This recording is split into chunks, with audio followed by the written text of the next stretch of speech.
Bismillahirrahmanirrahim. Assalamualaikum warahmatullahi wabarakatuh. Monitor, suara saya kedengaran? Kedengaran. Ya, Waalaikumsalam. ya alhamdulillah. Ya. Ini saya menggunakan dua akun. Jadi di komputer saya pakai nama Dr. Zule Parenting supaya tangannya bisa lebih free, nggak pegang-pegang handphone untuk admit. Terus kalau yang ini untuk kita ngobrol. Oke. Cukup jelas ya. Ini saya kenalan nih, saya di rumah. Ini dibantuin anak-anak, dibantuin suami juga. Ya, ini kenalin produk-produk saya pajang sebentar di sini. Iya. Oke, sesuai dengan jadwal kemarin.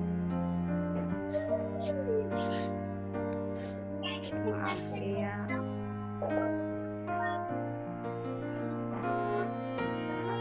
Oke, ini saya butuh bantuan satu orang untuk bisa jadi admin, bisa japrin saya, karena ini ada beberapa yang masih masuk dan saya mungkin agak kesulitan untuk masuk linknya.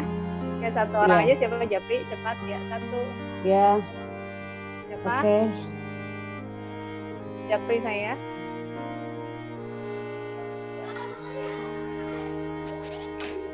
Siapa yang bisa bantu admin? Ya, saya sudah masuk. Bu Evi ya? Ya. Oke. Saya minta Bu Evi nanti jadi susil. Jadi ini jadi adminnya sebentar. Oke. Ada yang belum masuk juga ya? Iya, nanti dan itu tuh masih begitu, suka ada di tengah-tengah tuh, aduh.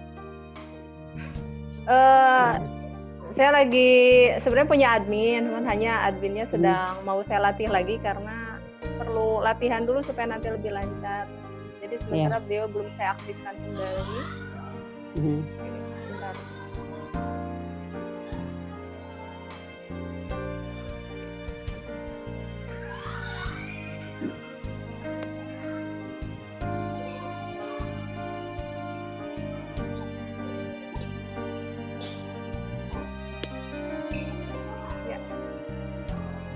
Enggak, Bu Evi, mohon bantuannya. Yang baru masuk bisa dikasih link untuk join. Ya. Sama dibagikan juga daftar ini apa, susunan acara.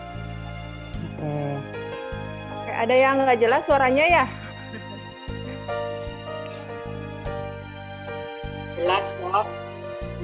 Iya, oke.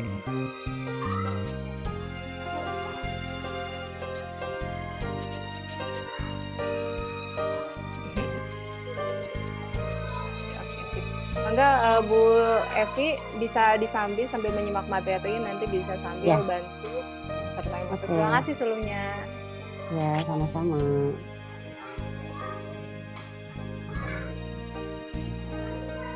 Oke, kita akan mulai. Bismillahirrahmanirrahim. Assalamualaikum warahmatullahi wabarakatuh. Waalaikumsalam warahmatullahi wabarakatuh. Oke. Ya. Bentar. Jambi ini. Share screen. Oke. Sahabat semua, hari ini kita akan mempelajari sebenarnya ada satu ilmu hidup di antara 6 ilmu hidup. Mungkin sahabat sebagian ada yang sudah masuk di grup ilmu hidup, sudah sempat saya sharing tentang ada 6 ilmu hidup saja. Boleh saya ulang lagi ya, 6 ilmu hidup itu: 1, ilmu agama, bagaimana kita menjadi seorang yang tidak hanya sekedar masalah ibadahnya, tapi bagaimana ibadahnya dan pemahaman kita tentang Tuhan dan tentang diri kita yang membuat kita seseorang yang penuh kepasrahan. Yang penuh kepasrahan selalu berada dalam kondisi ikhlas pasrah. Jadi kalau seseorang yang benar ilmu agamanya, dia akan selalu berada dalam kondisi ikhlas pasrah, dan kemudian kesehariannya akan muncul di akhlaknya. Kemudian yang kedua adalah ilmu pernikahan, ketiga ilmu pengasuhan anak, keempat ilmu manajemen, bagaimana dia mengatur hidupnya, kemudian kelima ilmu tentang keuangan, bagaimana supaya dia bisa secara ekonomi dia bebas finansial tuh maksudnya bukan dia punya uang segitu banyak, tapi dia antara pemasukan dan pengeluaran itu pengeluarannya lebih kecil dari pemasukan, dia tercukupi, itu namanya bebas finansial. Kemudian yang terakhir adalah tentang ilmu emotional healing. 6 ilmu hidup dasar, kemudian ilmu-ilmu lain yang diperlukan adalah sesuai dengan kebutuhan masing-masing, sesuai dengan pilihan kerjaan ataupun yang dihadapi oleh masing-masing. Oke, jadi itu 6 ilmu hidup. Dan hari ini adalah karena ada banyak sekali di grup itu yang curhat tentang masalah pernikahan, saya kemudian tergerak untuk saya akan coba untuk buka tentang materi ilmu hidup seri pernikahan, dan hari ini submaterinya adalah memulai dengan benar. Oke, baik. Bismillah, kita akan memulai. Saya izin share screen.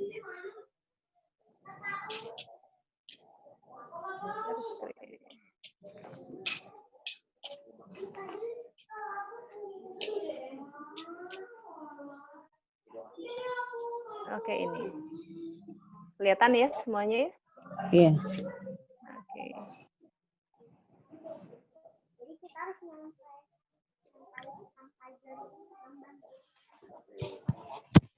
Iya. Memulai dengan benar. Oke, ini adalah seri ilmu hidup pernikahan dan langkah mengatasi permasalahan pernikahan. Untuk materi 1 hari ini kita akan memulai dengan benar. Oke. Sahabat semua, ini mungkin impian para wanita ya. Ini adalah impian para wanita, kita ingin menikah.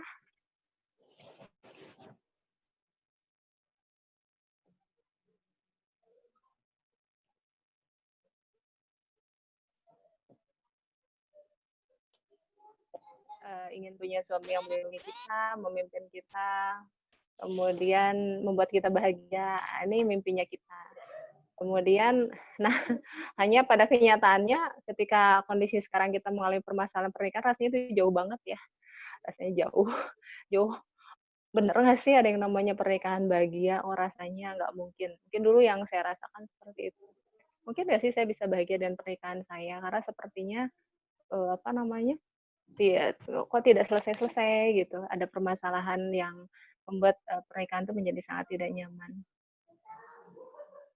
Oke. Kemudian saya izin ada yang masuk lagi.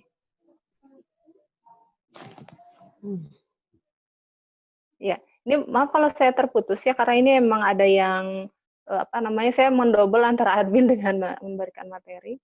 Ya, mudah-mudahan nanti ke depan saya sudah ada adminnya. Lagi saya latih dulu. Ini Evi masuknya belum ini, coba ntar lihat chatnya ya, bentar.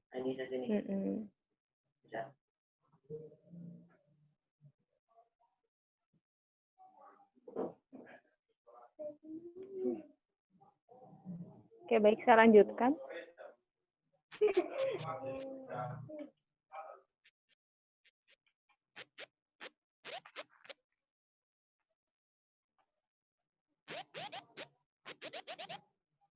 Oke, nah pertanyaannya adalah bagaimana saya bisa bahagia? Kalau suami saya kayaknya gimana saya? Suami saya nggak mampu memimpin saya. Kalau saya ada masalah, saya nggak bisa tanya suami saya. Saya nggak bisa curhat. Yang ada malah marah-marah, yang ada malah dia kayaknya nggak peduli dengan pernikahan ini, tidak peduli dengan saya. Dia tidak melindungi saya. Misalnya ada masalah dengan keluarga, yang ada saya merasa terpojokkan gitu. Saya merasa merasa sama dia merasa tidak nyaman, malah merasa direndahkan, tidak dihargai dan lain-lain. Kemudian masalah lagi adalah tentang nafkah. Ini banyak ya. Nanti saya perlihatkan hasil survei ya, berapa persen yang masalahnya.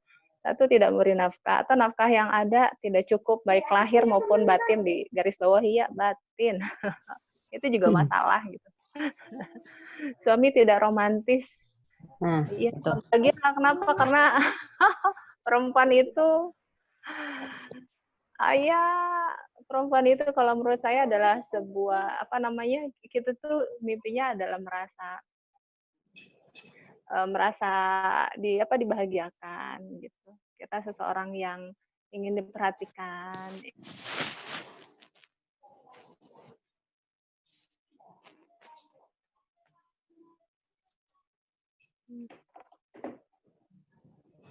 Oke. Oke, kemudian suaminya semaunya sibuk sama game sama hobi. Dia nggak peduli tentang pekerjaan rumah, dia pulang capek sih katanya. Loh, emang kita nggak capek ya? Kita dari pagi sampai malam, kemudian nggak cuma ngurus pekerjaan, misalnya saya ibu bekerja, ataupun yang di rumah, ngurus anak-anak itu susah loh. Lebih gampang kerja dibanding ngurus anak. Pas ketika waktunya pulang gitu, bukannya membantu atau bukan memperhatikan, sibuk malah dengan game atau hobinya misalnya. Nggak bahagia banget ya. Terus gimana juga bisa bahagia kalau suaminya kasar, bahkan melakukan kekerasan fisik. Kemudian harusnya kita bergantung nih ke suami, kan kita tuh sebenarnya istri tinggal dikasih nafkah kan sama suami. Terus kemudian yang namanya ngatur keuangan aja Pak sulit, membagi-bagi itu sulit. Apalagi kalau kita tiba-tiba digantungin lagi oleh suami. Lebih mending kalau dari suami, kadang-kadang keluarga suami ada yang jadi tanggungan kita juga gitu. Nah itu sesuatu yang tidak mudah. Kemudian ketika sudah mengerjakan segala hal gitu yang benar-benar sangat melelahkan sampai menghabiskan energi kita, waktu, pikiran dan perasaan kita. Habis itu kayaknya senyum aja enggak gitu ya. Kasih perhatian dikit aja enggak gitu ya. Terus kemudian paling lebih sakit hati lagi kalau suami ternyata lebih mementingkan keluarganya atau temannya. Jadi pulang ya dia perhatikan temannya, keluarganya. Tapi pas ketika kita butuh perhatian ya nggak peduli. Oke. Next lagi. Oke, terus ini sulit lagi kalau ternyata dapat rezeki seperti ini nih, suaminya sakit. Dan lebih sedih lagi ketika suaminya selingkuh. Ketika kita kurang perhatian, senyumnya dikasih ke orang lain. Perhatiannya, sayang-sayangnya dikasih ke orang lain. Kok nggak romantis sih sama saya, tapi ke orang lain bilang sayang lah, perhatian lah, diperhatikan dan lain-lain. Oh ini sakit hati banget dan ini adalah yang membuat hari ini banyak sekali yang sulit untuk bahagia, tidak bahagia. Oke.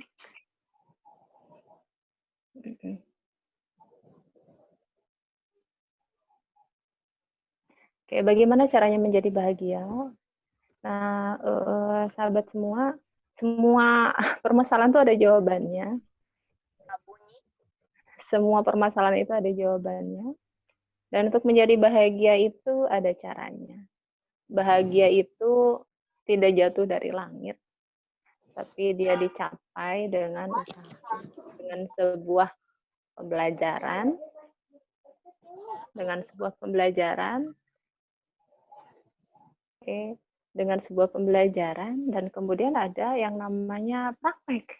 Ilmunya dipraktekkan, jadi tidak hanya sekedar kita tahu, tapi kalau nggak dipraktekkan ya tidak bisa. Habis itu setelah memahami ilmunya, mungkin juga ada yang prakteknya kurang tepat gitu. Jadi di sana atau mungkin sudah tepat tapi pasangannya berbeda sama yang lain. Jadi banyak sekali faktor yang membuat itu belum tercapai.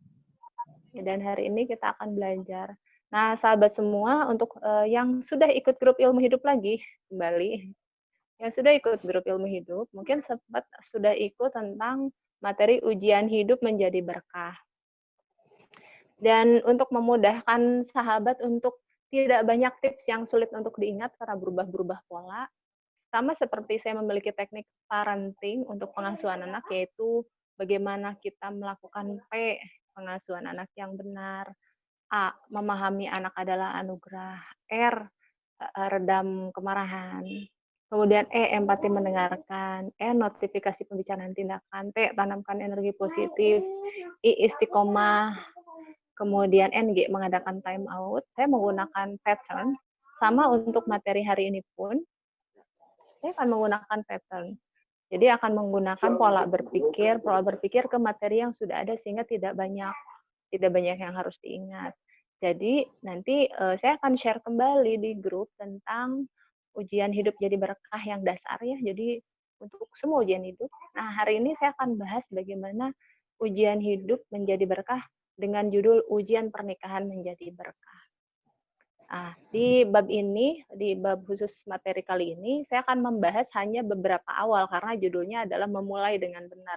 Jadi saya akan hanya membahas materi tentang bagaimana memulainya. Oke. Oke, dan this is my picture with my hub. Ini suami saya. Ini suami saya. Terus, dan insya Allah sahabat semua, saya dulu pernah tanya ke suami saya, do you happy? Enggak, katanya gitu, enggak bahagia. Terus saya sendiri bahagianya hilang timbul gitu. Tapi kalau saya ditanya sekarang dan saya pun tanya ke suami saya, in this year 2020, 2019, 2020, are you happy? Yes, I'm happy. Are you happy too? Yeah, I'm happy too. Jadi alhamdulillah saya dan suami saya 2019 sudah bisa merasakan kebahagiaan. Nikahnya 2002, sahabat semua. Jadi 17 tahun. Itu karena belajarnya ngaprak. Salah dulu, coba ini dulu, ke sana dulu, ke sini dulu. Ya, dan hari ini kenapa saya ingin berbagi efek dari pernikahan ini ya, yang bermasalah ini ke anak-anak. Jadi sulit kompak parenting, ekonomi jadi lebih sulit, kita jadi sulit berbagi karena lebih banyak energinya habis untuk permasalahan internal. Oke, jadi kalau misalnya kita berhasil untuk bisa memperbaiki pernikahan, kita bisa bahagia, energi positif itu bisa berefek pada pengasuhan anak, bisa berefek pada ekonomi kita, bisa berefek ke bermanfaatan kita ke orang lain. So it is important, sangat penting gitu. Apalagi seorang perempuan itu surganya bukan dari prestasi yang dia dapat di kantor, bukan kebahagiaannya ternyata bukan dari berhasil jadi pejabat apa, berhasil dapat penghasilan yang besar. Ketika di rumah balik anak-anaknya bermasalah, suaminya pernikahannya bermasalah, it's not a happy thing. Oke, jadi kita akan mulai, kita akan buka materi baru. Materi baru sekarang materinya tentang ujian pernikahan menjadi berkah. Oke. Saya mohon izin tidak buka chat dulu, nanti saya akan buka bila sudah materinya selesai. Oke, sebentar, barangkali ada yang masuk lagi, maaf saya monitor. Oke, udah ada 53 orang. Oke, sekarang kita akan bahas tentang saya belum perkenalan ya, subhanallah, lupa. Ya, maaf, ini saya share dulu perkenalan. Ya, it's my name, Dr. Zulaiha Hidayati, MMR SSHT. Terus orang nanya, MMRS apa? Kalau DR kan dokter ya, sama kayak bajunya. Bajunya. Kemudian nama ini panggilan pendeknya Dr. Jule. Jadi sahabat semua, karena adminnya belum saya aktifkan, jadi dari kemarin admin tuh saya sendiri ya.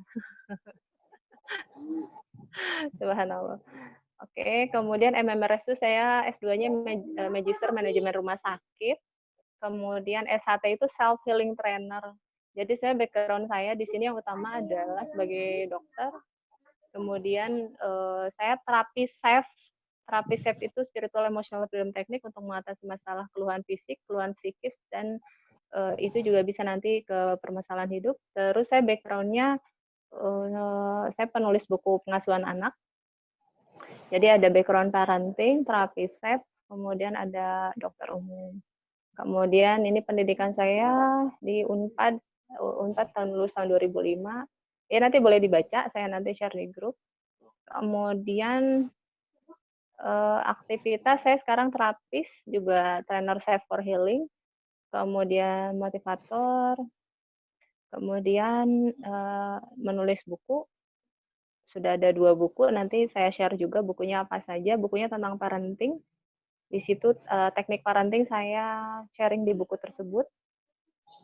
Kemudian saya menerima konsultasi parenting, menulis lagu juga. Nanti lagu-lagu saya ada di channel Dr. Jule, bisa dibuka. Salah satu lagu yang viral se-Indonesia adalah lagu Cuci Tangan. Cuci Tangan, di situ nanti tulisannya ada Cuci Tangan PDUI, Persatuan Dokter Umum Indonesia, itu yang buat. Sudah ada 1,2 juta viewer. Yang versi anaknya, versi lainnya juga lumayan banyak. Kemudian saya di rumah bisnis yogurt. Ini ini yogurt saya, mana nggak kelihatan nih?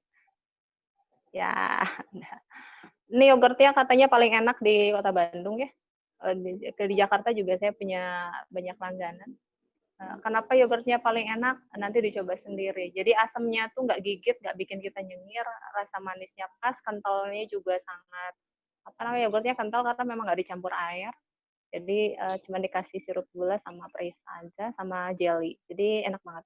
Yang sudah nyoba kasih jempol itu. Kemudian sekarang saya aktifnya jadi ketua rumah parenting, grup Miracle at Home Parenting, geraknya di parenting, sekretaris PDW Cabang Jawa Barat. Kemudian ini forum alumni petugas haji Indonesia dan di DKM Ashifa RSAS. Maaf saya belum tulis kalau di rumah saya sekarang, saya sebagai dokter umum PNS di Rumah Sakit Hasan Sadikin Bandung, untuk jabatannya sebagai Wakil Ketua Satuan Pemeriksaan Internal. Ini buku saya ini yang ini 1,1 itu sekitar 2 bulan yang lalu, sekarang sudah 1,2 juta. Ini kegiatan pembicara, terus ada terapi konsultasi untuk parenting ataupun SEP, ini produk-produk saya. Dan ini alhamdulillah di tahun 2012 saya mendapatkan anugerah Perempuan Inspiratif Nova tahun 2012. Dalam kategori pendidikan dan ilmu pengetahuan, ini setelah saya bisa menulis buku yang pertama, yaitu buku Miracle at Home. Kalau sekarang bukunya berubah judul karena sudah diterbitkan Erlangga, judulnya jadi Smart Parenting Mendidik Anak Berkarakter Unggul. Dari buku tersebut alhamdulillah sudah berkeliling Indonesia ke berbagai kota, ya mungkin sekitar 200-300 event ada. Oke. Kemudian ya, selanjutnya materi kita akan bahas tentang ujian pernikahan menjadi berkah. Bismillah. Ya, sahabat semua,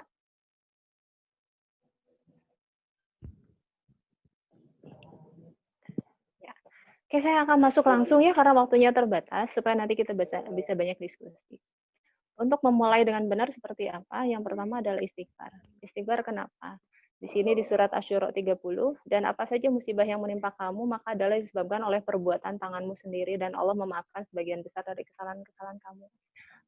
Sahabat semua, ini aneh kan ya? Aduh, kok suami saya yang zolim sama saya, kok saya yang istighfar gitu? Pertanyaan gitu. Kenapa ya?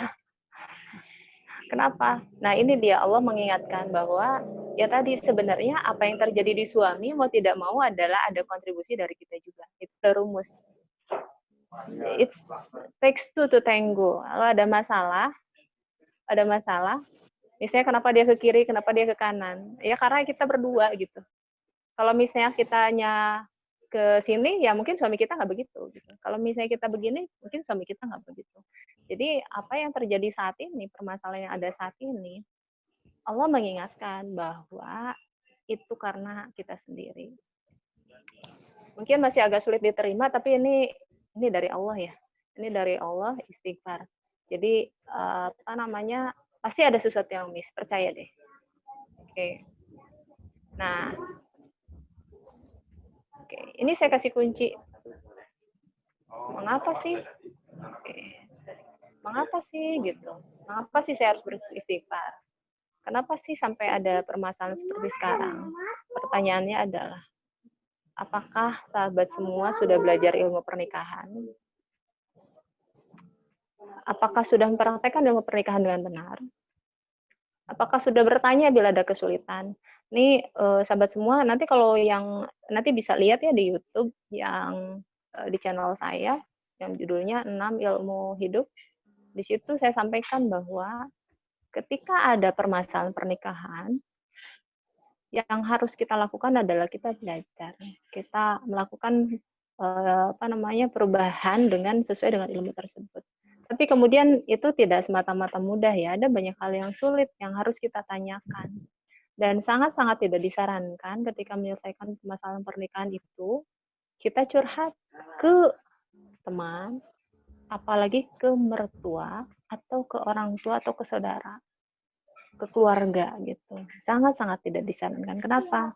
Karena ada kemungkinan kita tidak mendapatkan solusi yang objektif yang seharusnya. Karena yang namanya keluarga pasti ada kecenderungan ya gitu. Ketika kita curhat ke mertua, mungkin kita malah dikeselin sama mertuanya. Kenapa? Karena kurang bersyukur gitu. Karena versi mertuanya anaknya sudah sungguh-sungguh gitu. Curhat ke ibu kita malah jadi khawatir gitu. Jadi yang ada sangat-sangat tidak disarankan curhat itu ke keluarga. Yang ada malah masalahnya tambah runyam, tambah ada banyak energi kekhawatiran dari keluarga kita. Jadi yang disarankan adalah bertanya ketika ada kesulitan bukan pada keluarga tapi kepada orang yang paham. Ke siapa? Mungkin bisa ke ustaz, ke ustazah, bisa ke siapa? Ke senior yang mungkin kita anggap sebagai konsultan. Atau kita benar-benar datang ke konselor atau ke psikolog. Atau misalnya kalau ke saya terapi seks tapi saya campur dengan berbagai macam ilmu hidup gitu. Jadi semuanya bisa gitu insya Allah. Jadi kita tidak semua bisa sendiri gitu. Dan itu bukan buka aib ketika kita konsul, itu namanya bertanya, nyari ilmu. Jadi kita boleh cerita kalau sama konselor. Kemudian tadi permasalahan ini, apakah kita sudah menjadi istri yang baik versi suami kita? Coba tanya deh. Kita merasa sudah menjadi istri yang baik, jangan-jangan versi kita sendiri. Saya sudah ini kok, saya sudah itu kok, kenapa dia begini, kenapa dia begitu. Itu versi kita. Versi suami kita belum tentu kita sudah menjadi seseorang yang membuat beliau nyaman. Gitu. Karena istri yang menyamankan itu, ya kita harus tanya ke orangnya.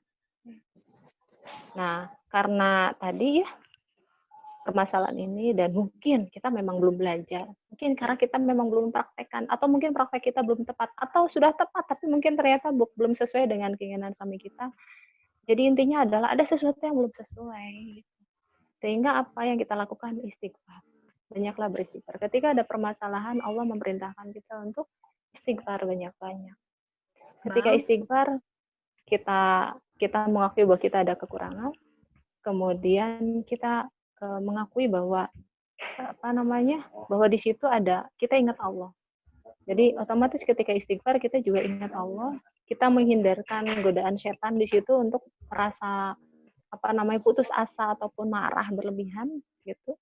Jadi kita di situ ingat kembali kepada Allah. Oke, setelah istighfar itu juga kita mengakui untuk stop banyak blaming ya.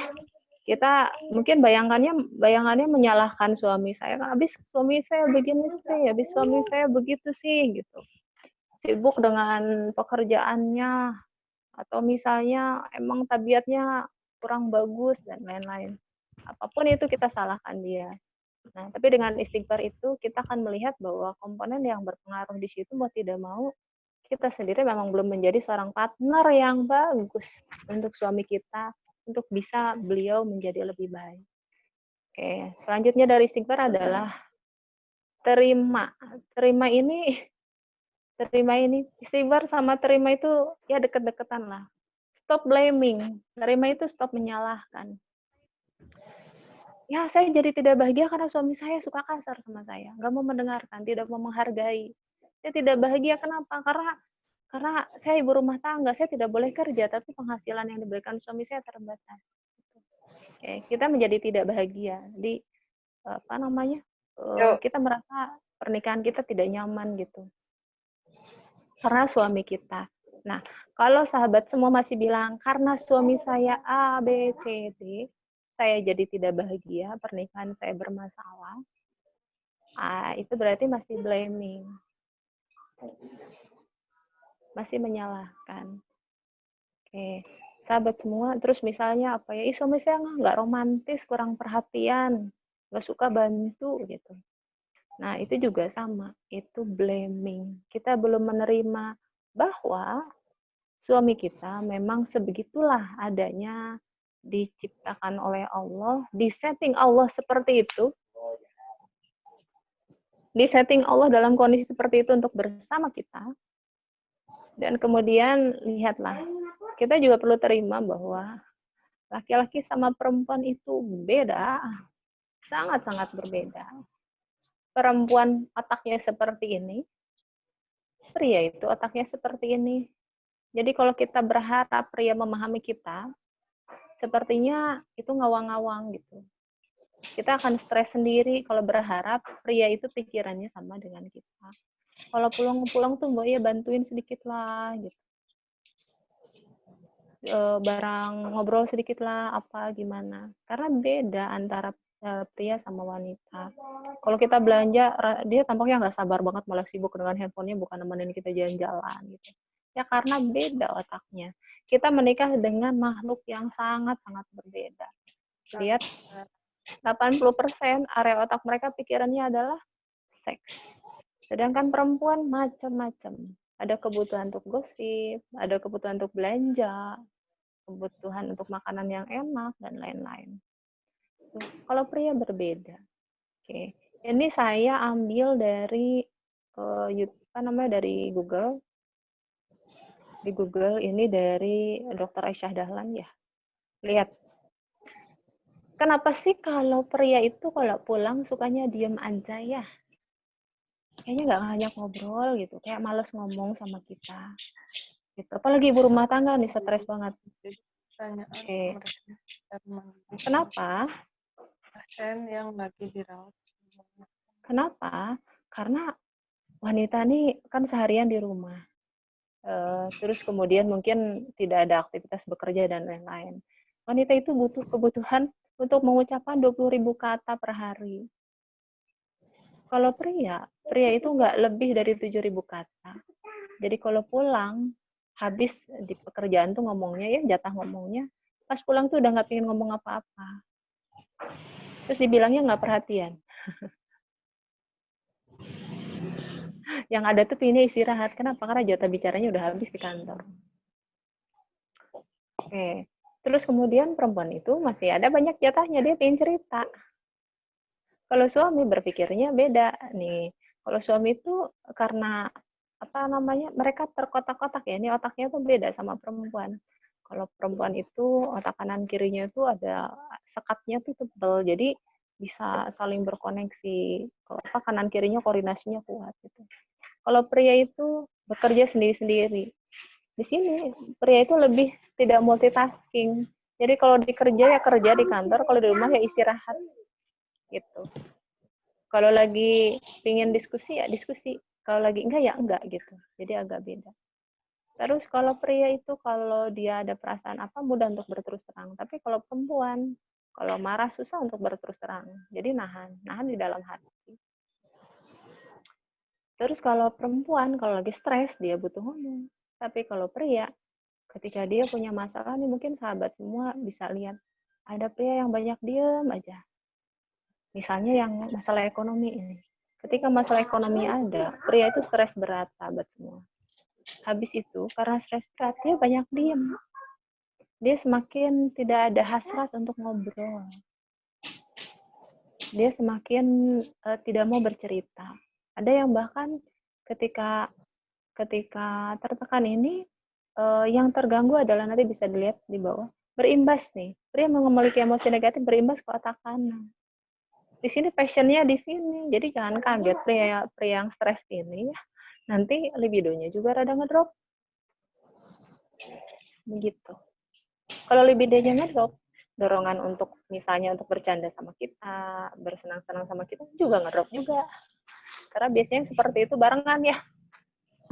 Gitu. Oke, nanti bisa dilihat lagi ya di perbedaan pria dan wanita. Gitu. Ini kalau perempuan curhat hanya untuk disimak, pinginnya didengerin. Kalau pria, kalau memang mau niat curhat, siap untuk dikasih solusi gitu. Terus kalau wanita, kalau misalnya ngobrol senang kontak mata. Tapi kalau pria, tidak terlalu menyukai kontak mata. Oke, sahabat semua, ini pria dan wanita itu bedanya left brain sama right brain. Nah, oke.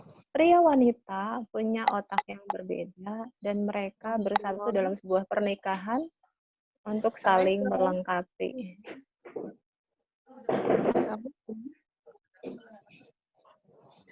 Bapak, ada gas kecil nggak, Pak? Ada. Oh iya, ada ya. Terima kasih ya Pak. Yuk ke sana yuk. Assalamualaikum. Waalaikumsalam. Oke, sahabat semua, tahu nggak kenapa kita itu disuruh bareng? Karena kita beda loh. Kebayang nggak kalau misalnya kita sama-sama otaknya ya. Satu ngomongnya 20.000 kata, satu lagi 20.000 kata. Habis itu semuanya saling pingin ngomong, nggak ada yang bagian mendengarkan, diam gitu. Kalau pria kan ngomongnya kebetulannya dikit, dia diam aja ngedenger. Kita yang ngomong aja ceriwis gitu ya. Iya, jadi kita bersama itu karena saling melengkapi. Terus pria itu kalau pulang tuh dia tuh kalau kerja berkotak-kotak, kalau kita multitasking, ya itulah kenapa mereka perlu perempuan gitu. Dan kita juga perlu belajar untuk mengkotak-kotakan masalah, ya itulah kenapa kita perlu pria. Kita tuh orangnya galauan, kalau ada masalah rumit banget di pikirannya ya, kayak kalau udah mie, udah ada ayamnya, udah ada mie ayam ya, ada mie-nya, ada ayamnya, ada sausnya, semua diaduk-aduk. Tapi kalau pria itu berpikirnya satu-satu. Kalau masalah A ya A, B ya B gitu, nggak usah nyambung kemana-mana. Itulah kenapa kita tuh dibarengin. Terima nggak kalau kita tuh nikah sama pria? Mereka tuh beda sama kita. Gitu. Kalau kita nggak nerima, kita nggak akan pernah bisa nyaman. Gitu. Jadi salah satu yang bisa membuat kita nyaman untuk menerima kondisi ini adalah, tapi kan suami saya kasar gini gitu. Nah, ini juga kita perlu menerima bahwa pria itu tidak hanya otaknya yang berbeda, pikiran dan prinsip mereka berbeda. Pandangan hidup mereka berbeda, ilmu mereka berbeda, keluarga mereka berbeda. Pengasuhan dari kecilnya berbeda. Dan subhanallah, kenapa bisa begitu? Allah yang menghadirkan mereka dalam kehidupan kita dengan segala macam kelebihan dan kekurangan. Ya kalau tidak diizinkan, maka kita juga tidak akan punya suami, sahabat semua. Kalau Allah nggak ngizinkan, hari ini kita tuh sedang sendiri, tidak ada suami. Ya, pria ini dari Allah Subhanahu Wa Taala. Nah, kenapa Allah menitipkan pria ini menjadi suami kita? Karena mereka yakin. Dan kenapa dititipinnya prianya yang kayak begini banget gitu loh. Kenapa sih Allah menitipkan seorang pria yang begini banget dalam kehidupan saya, membuat saya kok menikah tuh jadi tidak bahagia. Karena sebenarnya perempuan tuh punya potensi yang dapat membuat semuanya jadi lebih baik. Potensinya apa? Perempuan tuh punya rahim. Rahim itu bukan hanya sekedar rahim ya, rahim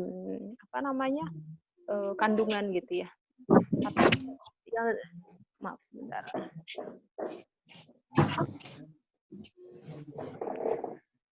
Yang dimaksud rahim ini adalah betapa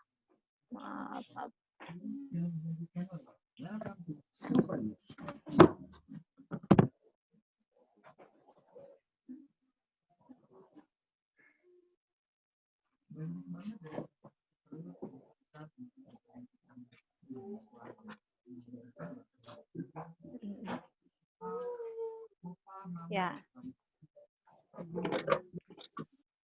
Di sini yang dimaksud rahim itu adalah perempuan itu punya kasih sayang yang lebih besar dibanding pria. Perempuan itu punya kesabaran yang Allah itu udah ciptakan lebih besar dari pria.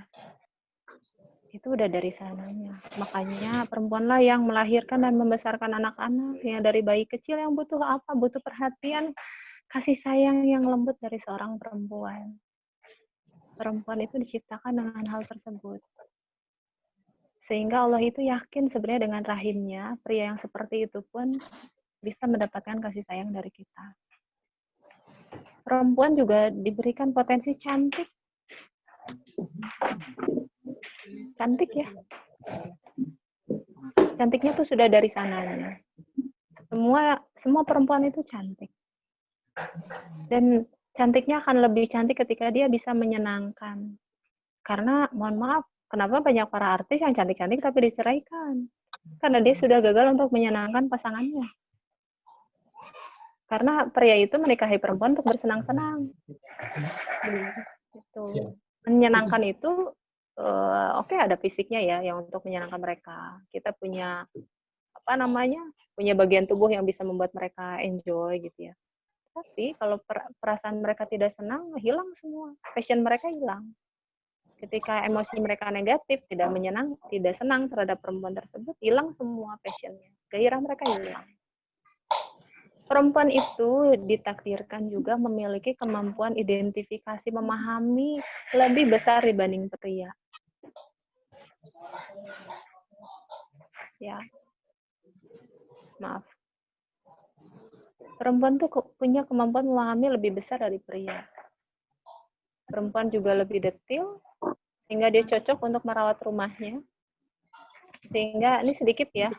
Kenapa sih masak sedang muter tantang? Iya, ini maaf. tapi Kayak gara-gara ada itu bunyi nggak suka. sebentar ya. Sebentar saya matikan dulu. Oke. Nah, ini kemampuan detail ini kalau sampai kita manfaatkan, kita tuh bisa mengurus sebuah perusahaan lebih bagus dari pria. Beneran. Ada banyak sekali perusahaan itu yang ketika dipegang perempuan tuh kencang banget, detail banget. Beda sama pria. Kalau pria, ya udah santai aja. Ya gitu aja deh. Ya gitu aja deh gitu. Oke. Perempuan juga kemampuan merawat, kemampuan berbicara. Jadi jangan kaget ya kalau misalnya kita, udah ada tamu deh, kamu aja yang ngomong gitu.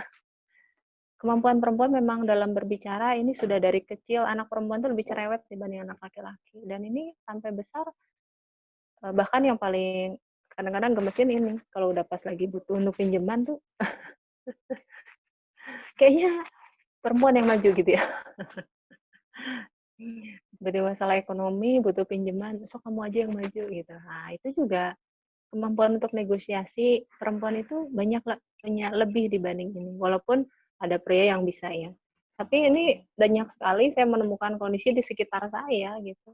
Itu tuh memang perempuan tuh kemampuan bicaranya lebih bagus. Kemampuan untuk menata, jadi sehingga lebih rapi, lebih tertata. Dan ini ada satu lagi, kemampuan bersandiwara. Kenapa ini penting? Karena nanti dalam hal misalnya, ini deh contohnya ya. Nih,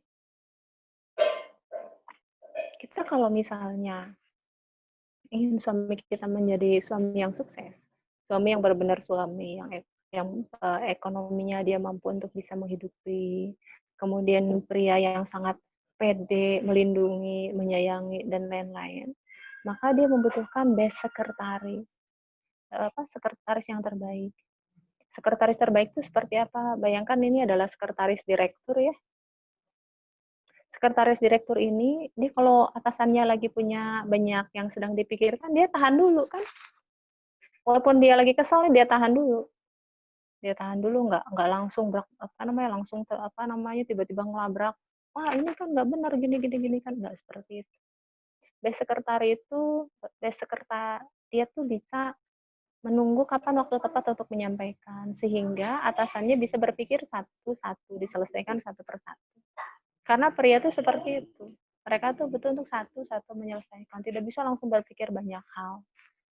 Kemudian ketika emosi mereka negatif, kita juga butuh untuk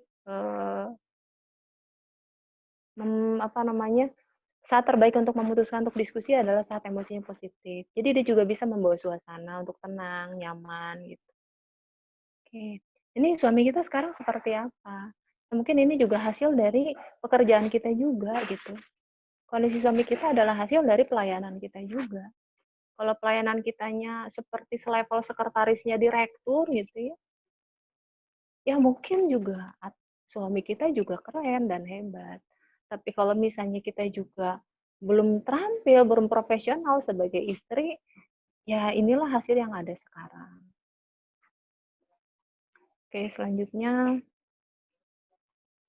sahabat semua, di belakang setiap pria sukses, bukan ada di belakangnya, tapi benar-benar di sampingnya. Kalau saya sampai bahkan kunci kesuksesan keluarga itu ada di kita loh, di perempuan. Really? Kitanya error, suami kita juga error beneran. Karena kebahagiaan mereka tuh ada di kita gitu. Ketika kitanya tidak bisa membahagiakan, mereka stres gitu. Ketika mereka pusing masalah keuangan, kitanya malah misalnya membuat mereka tambah pusing, mereka semakin tidak bisa berpikir gitu.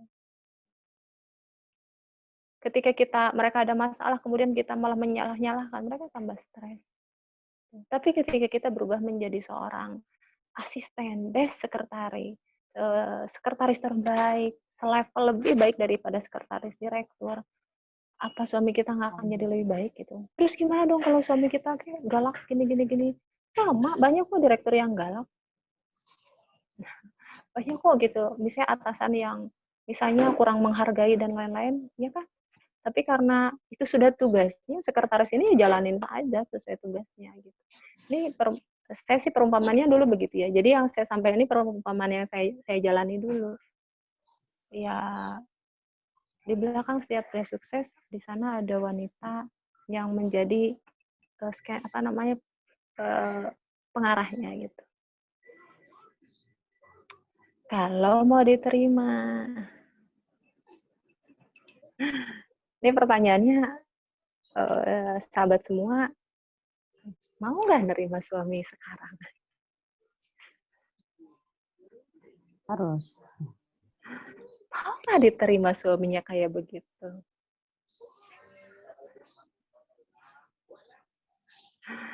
Karena kalau merasa terzolimi, udah aja nggak apa-apa bisa. Saya gitu dulu. Saya kalau memang merasa terzolimi dan saya bilang sama suami saya pisah aja. Kenapa? Karena saya tidak mau dosa gitu. Saya tidak mau suami saya dosa sama saya. Saya juga tidak mau berat dalam menjalani hidup. Jadi pilihannya hari ini putuskan. Kalau mau terima, kalau merasa terzolimi silahkan putus, cerai aja. Kalau enggak, terima. Pilihannya hanya ada 2.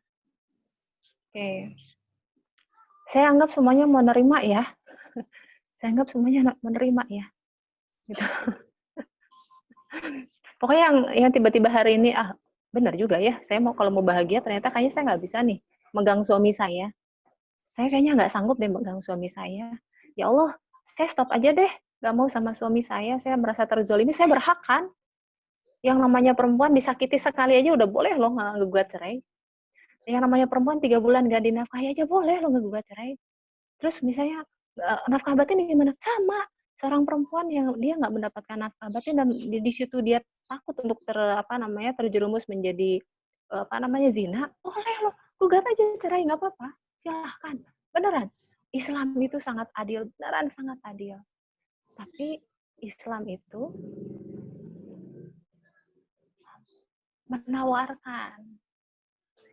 menawarkan pahala yang besar untuk kita para perempuan, untuk menjadi orang-orang yang mengamankan, menyelamatkan para pria-pria yang ada saat ini. Karena pria-pria yang bermasalah itu khusus.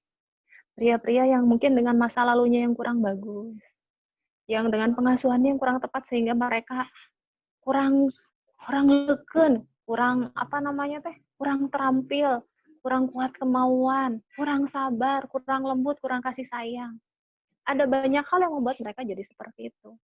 Dan mereka dihadirkan di kehidupan kita untuk apa?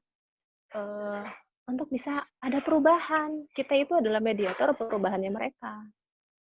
Misalnya apa? Pria-pria yang dulunya kurang dapat penghargaan dari orang tuanya. Mereka tuh sulit menghargai istrinya loh. Terus dari mana mereka belajar untuk bisa saling menghargai? Caranya adalah dengan suka dihargai oleh istrinya gitu. Kebayang? Jadi ketika mereka tahu, begini ya cara menghargai.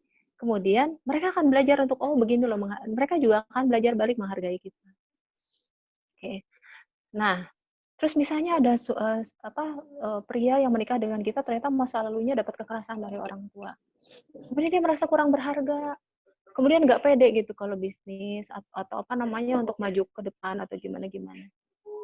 Oke. Terus kadang-kadang mereka juga jadi kurang pede untuk istilahnya kurang biasa untuk bisa bersayang-sayang sama kita. Dan mereka tuh hadir di kehidupan kita. Nah, kemudian kitanya malah berharap mereka untuk seperti itu ya. Bisa romantis apa-apa segala macam. Padahal sebenarnya mereka sendiri belum tahu, belum apa namanya, orang yang kurang kasih sayang sulit untuk memberikan kasih sayang ke orang lain. Orang yang tidak terbiasa lihat orang tuanya romantis, dia tuh sulit untuk romantis sama istrinya. Itu wajar, walaupun ada juga yang mereka berhasil belajar. Oke. Jadi ini sahabat semua, dengan kondisi suami seperti ini, Allah tuh sudah tahu kok bahwa ada pria-pria yang seperti ini di dunia ini. Dan kemudian Allah jodohkan kepada sahabat semua gitu, yang ada di depan saya. Kepada saya juga dihadiahkan pria yang Oke, maaf ada yang admit. Oke. Kepada saya juga sama. Lalu menghadirkan seorang pria yang maaf belum kategorinya bisa wajar bisa membuat bahagia tuh hadir juga gitu. Tapi kemudian Allah itu memberikan pahala yang besar, semacam apa ya? So kalau kamu bisa, nih saya kasih ini nih. Perempuan yang solehah, yang baik itu lebih baik dari 70 orang pria soleh loh. Terus ini nih misalnya nih. Pahalanya apa namanya, menggauli suami. Tapi kalau suami saya galak sama saya, nggak romantis, nyebelin dan lain-lain. Terus enak aja dia minta hubungan misalnya sama saya. Padahal tadi baru nyakitin saya, baru mukul. Pahalanya besar sahabat semua. Jadi lihat di sini. Apa namanya? Ini banyak sekali pahala yang sengaja diberikan ke kita ketika kita melakukan tugas kita sebagai seorang wanita muslimah. Tetap menyenangkan, tetap berwajah manis, tetap menyediakan makanan, tetap menyediakan minuman, kenyamanan, even suami kita masih seperti itu. Itu pahalanya besar sekali. Oke, saya ingin cerita bahwa suami kita itu adalah sumber pahala kita dan kunci surga seorang. Nah, jadi suami kita adalah sumber pahala. Suami kita adalah kunci surga seorang wanita. Oke, sahabat semua, ini saya mau cerita tentang saya ya. Bisa disangka ngawang-ngawang gitu. Ini masalah saya dulu. Beda pendapat udah pasti ya. Beda pendapat, beda kebiasaan, beda cara kerja dan lain-lain. Kalau saya saya akan berjuang sampai akhir gitu. Ketika ada kekurangan dana atau apa, saya akan fight. Terus beda gitu ya, wajar sih. Saya tidak mohon maaf ini kalau ada yang saya agak lupa ya, karena ada beberapa yang saya sudah melaluinya terlalu lama gitu sampai agak lupa. Tapi perbedaan pendapat itu banyak, bukan sedikit ya, banyak sekali.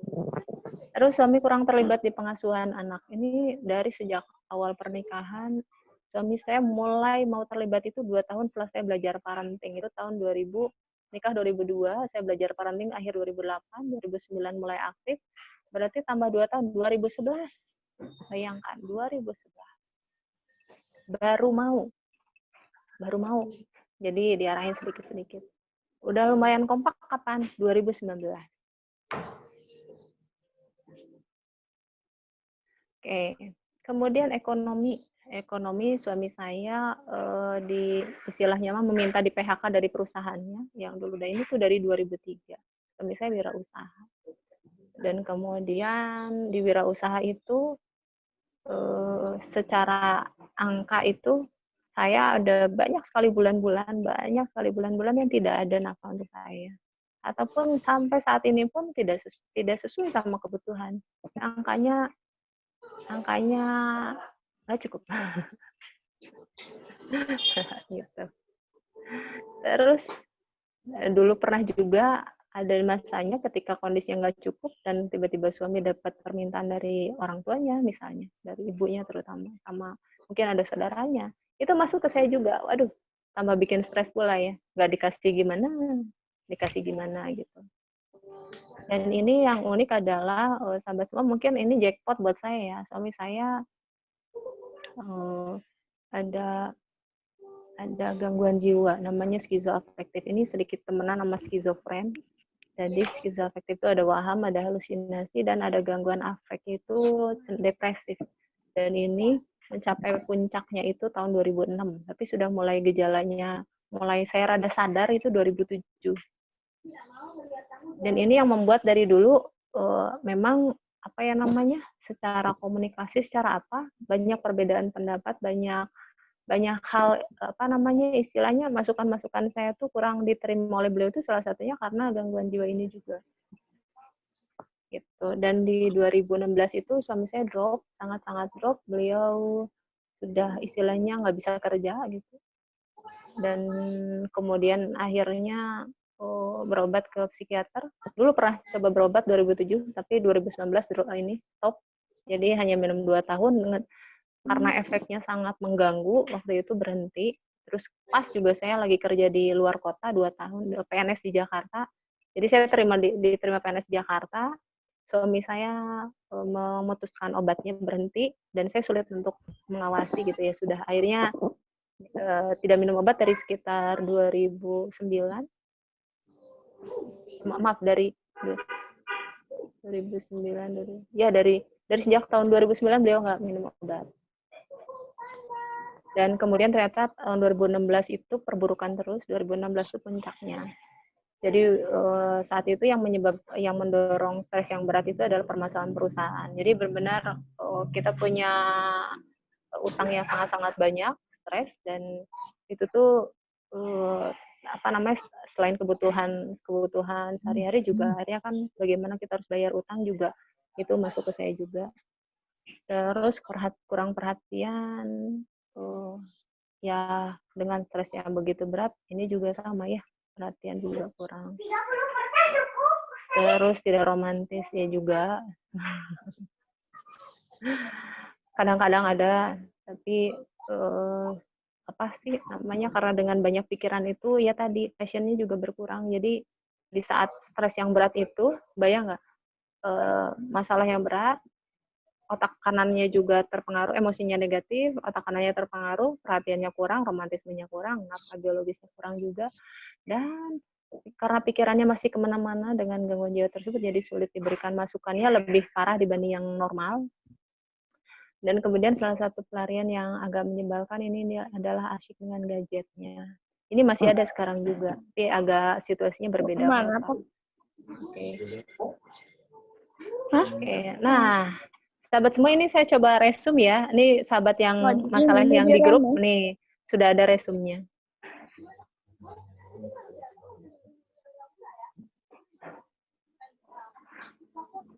Ini ada, oke, ini. Sahabat, ini saya bacakan ya. Jadi, ini yang mengeluh suaminya cuek itu 12,8%, suaminya tidak memberi nafkah atau materi dengan seharusnya 16%, perbedaan pendapat 20,2%. Ini suami suka mukul atau kekerasan lain agak sedikit ya, tapi ada gitu, lumayan beberapa. Suami tidak bekerja sama dalam pengasuhan juga ada, ini sekitar 7%-an. Kalau yang memukul tadi sekitar 3% lah. Selingkuh nih ada. Selingkuh ada sekitar di bawah 10%. Oke, dan lain-lain. Yang lain-lain ini macam-macam nih. Oke. Ya. Oke, nah sahabat semua, ya. Maaf, ini selanjutnya. Oke. Jadi sahabat semuanya, tadi lihat masalahnya banyak ya. Dan kalau saya dengan kondisi suami seperti itu nangis darah deh, capek. Subhanallah. Permasalahannya lumayan sangat apa namanya, benar-benar menguras energi, pikiran, tenaga saya, alhamdulillah. Dan kemudian saya mempraktekkan tadi ya istighfar dan terima itu di tahun 2016. 2016 itu saya baru sadar bahwa ternyata di sebelum-sebelumnya cara untuk saya istilahnya menjadi sekretaris itu kurang bagus. Jadi saya banyak berpola dengan saya gitu. Jadi kan harusnya A, kan harusnya B, kan harusnya C, kan harusnya bla bla bla gimana. Kemudian saya misalnya untuk mendorong suami saya supaya mengerti tentang pengeluaran, pokoknya silahkan sok ini apa namanya, saya suruh pembantu saya minta ke suami saya. Ya stres lah, suami saya lagi nggak ada uangnya gitu ya. Yang ada suami saya tambah drop. Akhirnya Februari 2016 itu suami saya lapor sama keluarga. Gimana kalau saya cerai aja? Bu, aduh. Dan itu tuh itu titik puncaknya bahasa apa namanya, saya memahami bahwa suami saya dropnya udah sangat pada puncaknya. Dan saya juga saya ingat dulu waktu saya punya masalah pengasuhan anak di tahun 2008, saya ingat gitu. Itu karena saya kurang tahu ilmunya, sampai akhirnya saya belajar, kemudian bahkan sampai bikin buku. Saya teringatkan kembali dengan momen itu bahwa ya Allah, ini sepertinya ada yang salah dengan saya. Istighfar, astagfirullahaladzim. Abdiwan, saya kok pasti ada sesuatu yang salah. Terus kemudian apa namanya, saya ingat-ingat kembali ilmu manajemen keuangan. Terus ilmu manajemen keuangan itu yang saya ingat adalah ini yang saya dapat materinya adalah dari Bu Yuria Pratiwi Kleopatra. Beliau kakak angkatan saya di SMA 3. Beliau ngasih bimbingannya begini. Kita itu, misalnya kalau suami itu punya istilahnya punya kewajiban memberi nafkah.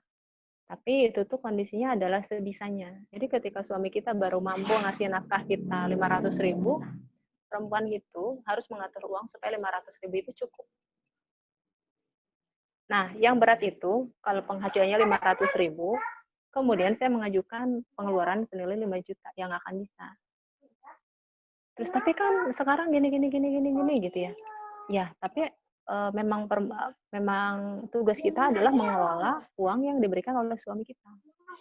Kalau suami kita baru bisa memberikan uangnya segitu, atau misalnya belanjanya baru sekitar 20.000 sehari dan harus makan tahu tempe, ya makan tahu tempe aja bareng-bareng gitu. Jadi apa namanya, saya ingat banget hal tersebut sampai akhirnya di tahun itu ketika suami benar-benar drop dan memang apa namanya, penghasilannya apa namanya tidak ada. Kemudian saat terapi itu saya ingat hari ulang tahun suami saya di 17 Oktober 2016 itu adalah hari pertama beliau minum obat. Dan kemudian dokternya bilang, tolong jangan kerja dulu selama 3 bulan. Tapi saya bilang, saya dalam hati, kalau suami saya nggak kerja tambah stres kali ya. Akhirnya saya create sebuah kerjaan yang paling gampang untuk beliau, yaitu warung sayur online. Jadi saya nyariin orderan, suami saya tinggal belanja sayur, terus tinggal nganter-nganter gitu. Dan kemudian saya praktekkan ilmu tersebut. Ini baru praktek ilmu keuangan ya. Jadi saya akan makan sayuran yang diberikan oleh suami saya. Gitu. Jadi terus suami saya penghasilannya segitu, misalnya cuma 20.000, ya 20.000 itu yang dibeliin. Paling saya bantuin beras, dah aja. Karena kita kan karena di ilmu keuangan juga ternyata kalau misalnya suami kita terbatas, boleh nggak perempuan membantu? Oh boleh. Gitu. Oh sangat-sangat boleh. Karena ada misalnya kita bekerja, kita pun kan bekerja atas izin suami. Berarti suami punya hak loh atas penghasilan kita. Jadi nggak benar itu yang namanya ini kan uang saya gitu. Saya dulu gitu mikirnya, ini kan uang saya semua gitu. Harusnya kamu yang ini gitu kan. Tapi ternyata tidak. Islam tuh mengatur bahwa ketika kita bekerja, suami kita punya hak atas penghasilan kita gitu. Hak untuk misalnya bisa dibantu gitu dengan sewajarnya. Kemudian apa namanya? Akhirnya saya dulu mempraktekannya itu, mempraktekkan bahwa ya udah sekarang kalau untuk makan atau apa saya ingin menggunakan uang dari suami saya. Gitu. Jadi uang dari suami saya, makanan menyesuaikan budget dari suami saya. Karena indahnya perempuan adalah dikasih makan sama suaminya. Nah, kalau pengeluaran-pengeluaran lain, saya kan berarti ditanya ya, kalau sekolah anak gimana? Udah terlanjur di sekolah swasta dan ini. Dulu saya putuskan bahwa SMP anak itu di SMP negeri, jadi yang gratis.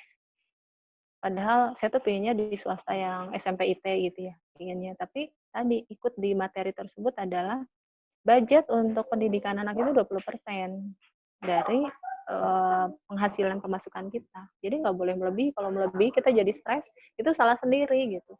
Terus kalau misalnya suami kita benar-benar nggak punya uang sampai akhirnya hanya bisa aslinya di sekolah negeri, ya udah, itu udah yang terbaik gitu. Jadi mungkin dari kita ada banyak yang memaksakan untuk pengeluaran yang tetap pinginnya ideal gitu. Sehingga akhirnya ada musim. iya. Tapi punten Bi, pang bayarin. Ya. Yang akhirnya membuat suami kita tambah stres gitu. Gitu. Jadi stres itu kita bikin sendiri. Kalau kita mau nyaman, ilmu keuangan itu kita perlu banget. Itu yang saya ingat ya. Jadi kita wajib kalau pengeluaran itu disesuaikan dengan nafkah suami. Kalau nafkah suaminya segini, kita aturnya segitu. Nggak usah pusing-pusing harus nyari uang yang banyak-banyak gitu ya. Untuk bisa menutupi nggak perlu sebenarnya. Tapi yang kita perlukan adalah cukup kita terima dengan bersyukur rezeki dari suami kita berapapun, dan kemudian kita cukup mengolah itu, karena kelebihan perempuan, potensi perempuan adalah ngatur-ngatur. Itu memang sengaja seperti itu. Terus kemudian yang lain adalah tadi belanja ini, pengeluaran sekolah atau apa-apa sesuaikan dengan kemampuannya. Kalau sampai melebihi dari kemampuannya, wayahna nutupin. Ya itu konsekuensi, berarti kita yang akhirnya membantu suami kita. Tuh, terus kemudian yang lain, saya juga stres dengan dulu misalnya sempat kalau ada kekurangan beliau nggak sanggup dari orang tuanya misalnya tiba-tiba masuk ke saya gitu untuk bisa nggak dibantu. Saya saat ini memutuskan untuk bahwa itu bukan area saya gitu. Jadi untuk area-area yang memang bukan area saya angkat tangan. Saya angkat tangan untuk mulai bersikap bahwa di ilmu keuangan itu areanya kewajiban di suami. Kebayang nggak sahabat semua? Untuk hal sederhana itu aja dulu saya stres. Kalau tiba-tiba Mi itu ada yang adik saya butuh gini-gini, ini gimana? Saya dulu stres gitu ya. Merasa jadi kayak apa, semacam kayak diminta, semacam kayak diharuskan, apa gitu. Kan cuma nanya aja sebenarnya padahal ya, tapi kan ngerasa kayak kebebani ya. Sampai akhirnya sekarang saya berpikir, itu hanya berusaha bertanya, minta bantuan dan lain-lain. Kalau toh saya memang tidak sanggup, ya udah bilang aja. Kenapa? Karena memang saya budgetnya banyak untuk membantu suami saya gitu. Jadi sudah. Jadi saya bilang ke keluarganya, silahkan kalau misalnya butuh apa-apa ke suami saya. Kalau suami saya nggak ada, berarti nggak ada. Udah gitu. Ringan sekali. Alhamdulillah. Betapa yang namanya ilmu tuh keren banget ya. Ilmu keuangan itu bikin kayak cahaya gitu. Ilmu adalah cahaya, itu benar-benar.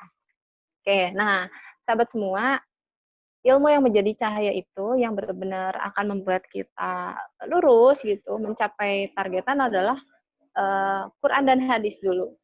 Jadi kalau misalnya nanti ada ilmu dari ahli siapa, selama dia sesuai Quran hadis nggak apa-apa. Tapi acuan utama kita Quran dan hadis. Baru kemudian para ahli, dan itu pun harus yang sesuai Quran dan hadis, dan kemudian baru logika kita. Jangan dibalik. Kan harusnya gini, kan harusnya gitu. Coba cek dulu. Kan harusnya dia tuh begini-begini, jadi saya kasih tahu aja ini. Nah, dalam hal tadi ya, dalam hal misalnya kita memberikan masukan atau apapun, kita tetap harus ngacu. Misalnya ini nih. Misalnya gini, saya gimana mau menghormati suami saya, sedangkan dia seperti itu ke saya. Tapi coba dilihat deh. Biasanya ada perempuan nih, ada dia juga selingkuh, saya juga selingkuh aja. Ada dia juga kasar sama saya juga nggak mau senyum sama dia gitu ya. Tapi subhanallah sahabat semua, lihat petunjuk wanita soleh, lihat Quran hadis. Ternyata kita sebagai seorang istri, kita tuh diwajibkan untuk melakukan kewajiban seorang istri kepada suami, ada adab-adabnya. Dan itu masuk dalam kategori istri soleha, yaitu 1, penuh kasih sayang.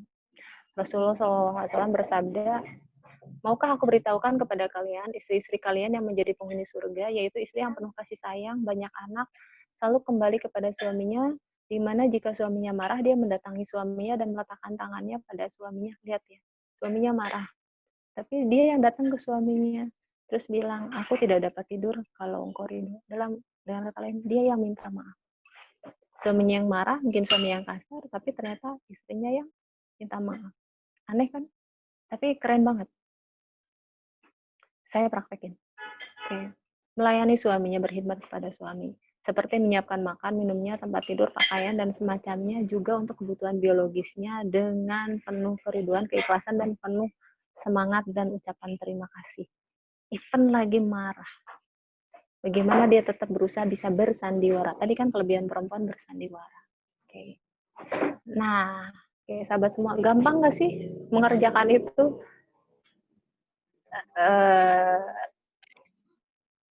Gampang nggak? Susah-susah Gampang gampang. nggak? Susah-susah gampang. Oke. Nah, susah-susah gampang. Oke, sip. Sahabat semua, penghambat kita menerima ilmu dan mempraktekkan tadi, ya itu tadi kan baru 2 aja ya, 2 contohnya. Contoh yang harus dikerjakan seorang istri kepada suaminya apa adabnya.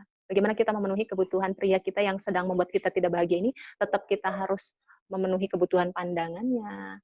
Yang kedua, kita tetap memenuhi kebutuhan perutnya. Kan ada 3 kebutuhan kalau kata Ustadz Khalid Basalamah. Pandangannya, perutnya, kemaluannya. Bagaimana kita tetap bisa melayani kebutuhan seksnya dengan sebaik mungkin gitu. 3 itu kita harus penuhi kepada seseorang yang sedang membuat kita tidak bahagia. Gimana caranya? Nah, sahabat semua, penghambat yang membuat kita sulit menerima dengan sepenuhnya ilmu dari Allah ini petunjuk kan, ilmu tuh hudan ya. Allah itu menurunkan Quran, menurunkan Rasul dengan hadis-hadisnya itu sebagai hudan, sebagai petunjuk pada kita. Kalau kita mengikuti petunjuk tersebut dan kemudian kita mempraktekannya, insya Allah kita akan tetap bahagia, senang, dan tenang. Nah, yang menghambat apa sih? Ini sebagai di materi pembuka. Sahabat semua, bila saat ini sahabat masih ada yang merasa berat untuk mengerjakan hal tersebut, penyebabnya adalah adanya pikiran negatif, ada emosi negatif. Pikiran negatifnya apa? Ada, saya mah nggak bisa. Kayaknya dia orangnya udah kayak gitu, ya akan bisa berubah deh. Dari dulunya juga begitu. Emosi negatif, marah, dendam, udah sakit hati terlalu dalam sampai ke dasar-dasar. Yang menyebabkan pikirannya negatif juga. Jadi emosi negatif bawa pikiran negatif. Pikiran negatif bikin emosi kita negatif. Kemudian energinya negatif. Dan subhanallah sahabat semua, energi negatif ngejauhin rezeki dari kita. Orang yang berenergi negatif, emosi negatif gak akan bisa bahagia.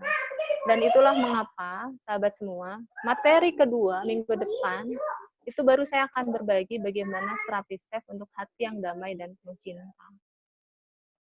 Sehingga apa? Di minggu depan kita akan coba bareng-bareng kita merilis emosi-emosi negatif yang kita punya. Untuk apa? Supaya kita bebas dari rasa marah, rasa benci, rasa kesal.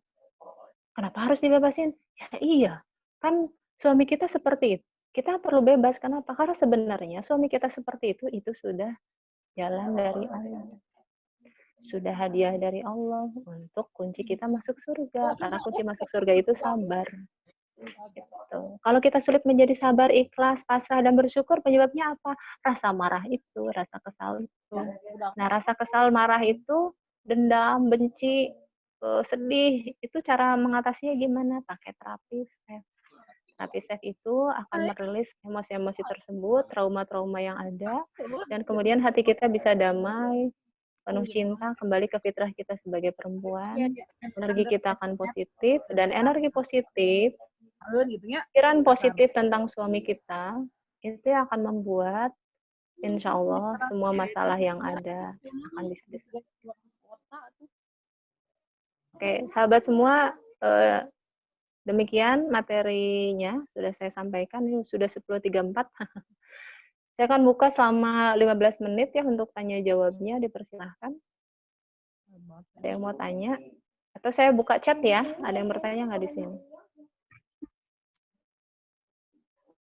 Upaya 70 orang enak. Karena apa di mana? Mau dong ya, kepo nih suami yang salah tapi istri yang harus minta maaf. Coba nanti dengar materi Ustaz Khalid Basalamah ya. Pria itu diciptakan dengan ego yang lebih tinggi. Dan kalau mau pria sukses, dia harus memang dibuat egonya tetap tinggi dan bangga gitu. Gitu, sama kayak atasan kita gitu ya. Walaupun salah, kitanya minta maaf. Lah sama suami juga sama. Walaupun kita tahu dia yang salah, kita minta maaf. Minta maaf aja. Minta maaf bukan berarti merendahkan diri. Minta maaf bukan berarti kita salah. Tapi minta maaf itu untuk membuat kita sama-sama nyaman. Gitu. Kalau misalnya sulit untuk minta maaf, belajar minta maaf. Kalau masih sulit minta maaf karena rasanya marah banget, terapi save minggu depan. Tes. Sering ikutan kajian juga ya, Dok? Iya, jadi sahabat semua, saya menyarankan kalau sahabat memang punya masalah, coba cari kajian yang sesuai dengan permasalahannya masing-masing. Tuh, jadi akhirnya saya ingat dulu waktu masalah pengasuhan anak, itu tuh gara-gara saya nggak pernah baca loh tentang ilmu-ilmu parenting. Pas ketika ikut, dipraktekkan, wih, itu keren banget, beda loh, jalannya cepet. Anak saya berubah terus tiap, perubahannya terus sampai sekarang ada. Alhamdulillah, ini nyiapin ini semua anak-anak saya. Yang bikin Google Form anak saya yang pertama, yang dulu istilahnya yang dulu bermasalah di usia waktu itu 5 tahun 8 bulan itu, sekarang ya kita tim kompak banget gitu. Keren lah. Jadi anak-anak saya yang dulu yang bikin saya pusing gitu ya, yang bikin saya tidak bahagia, kemudian kita dapat ilmunya, kita praktekkan ilmu pengasuhan anak, kita praktekkan jadi buku, kemudian saya jadi narasumber, kemudian saya ketika terapi ilmu ketika saya menyelesaikan permasalahan itu saya bagi, itu bisa jadi sumber rezeki juga. Jadi sebenarnya permasalahan yang ada sekarang dihadapi ayah bunda juga tidak hanya sekedar satu, nanti kita akan bisa membuat diri kita jadi lebih baik ya. Karena untuk mengatasi permasalahan pernikahan, satu yang paling berat untuk saya dulu adalah saya kan di kondisi pengasuhan waktu kecil saya, alhamdulillah dapat ayahnya yang tipe keras gitu. Terus dari situ saya ada emosi yang ketahan. Kemudian ada trauma juga, ada rasa takut yang berlebihan, ada gangguan cemas dan lain-lain. Tapi di situ saya jadi belajar ngatasi gangguan cemas. Terus ada gangguan emosi juga. Jadi kalau zaman dulu, sahabat semua, ini suami saya begini-begini ya. Tadi misalnya ada masalahnya seperti ini, tapi kelebihan beliau penyayang. Beliau itu penyayang, kemudian lembut ke istrinya, kemudian sabar. Tipenya sabar gitu. Jadi saya memang ada kekurangan-kekurangan beliau, saya ngasih masukan, tapi beliau tipe-tipenya sabar gitu, walaupun agak alon-alon gitu untuk berubahnya, tapi sabar orangnya, agamanya juga bagus, alhamdulillah. Terus yang unik adalah ketika saya dulu punya masalah emosi, suami saya kena pukul, jadi suami saya nggak mukul, tapi saya mukulin beliau, nendang pula. Jadi kita tim kompak banget ya, udah dipasangin. Terus ketika beliau gangguan jiwanya kambuh, ya saya yang bagian ngerawat, pas kan ya, alhamdulillah. Jadi akhirnya saya ingat dari sana bahwa setiap masalah itu ada jawabannya. Ketika kita pelajari dengan sampai paham, kemudian kita praktekkan, insya Allah berubah. Dan kemudian kita pelajari, kita bisa bagikan. Ya kalau nanti ini bisa jadi sumber rezeki. Kalau nanti kalau memang rezeki ini ada, berarti kita Oke. Oke, baik. Siapa ada yang mau bertanya, silahkan nyalain mikrofonnya. 3 pertanyaan Dok, aja. itu di chat siapa? banyak, di chat banyak tuh. Di chat? Iya banyak. Pertanyaannya tuh banyak. Iya. Ada 5 mungkin. Ya, buka-buka. Ya banyak. Bacain dong Bu Mungkin Evi. Oke, siap. Bacain lah satu-satu. Siap, Oke, yang pertama, pasangan kita adalah model ujian kita menuju dicinta Allah Subhanahu wa taala. Ada masalah, ada solusi. Terima kasih Dokter Jul sudah membuka diri untuk berbagi ilmu, sharing katanya. Terus Bu Dokter, gimana cara ngasih tahu suami kalau suka main game sampai lupa waktu? Nah, itu dia. Ada lagi? Ya, bagaimana satu-satu aja. suami? Oh, satu-satu ya. jawab langsung. Iya. Oke. Bagaimana cara menegur suami para suka main game sampai lupa waktu? Ya. Oke.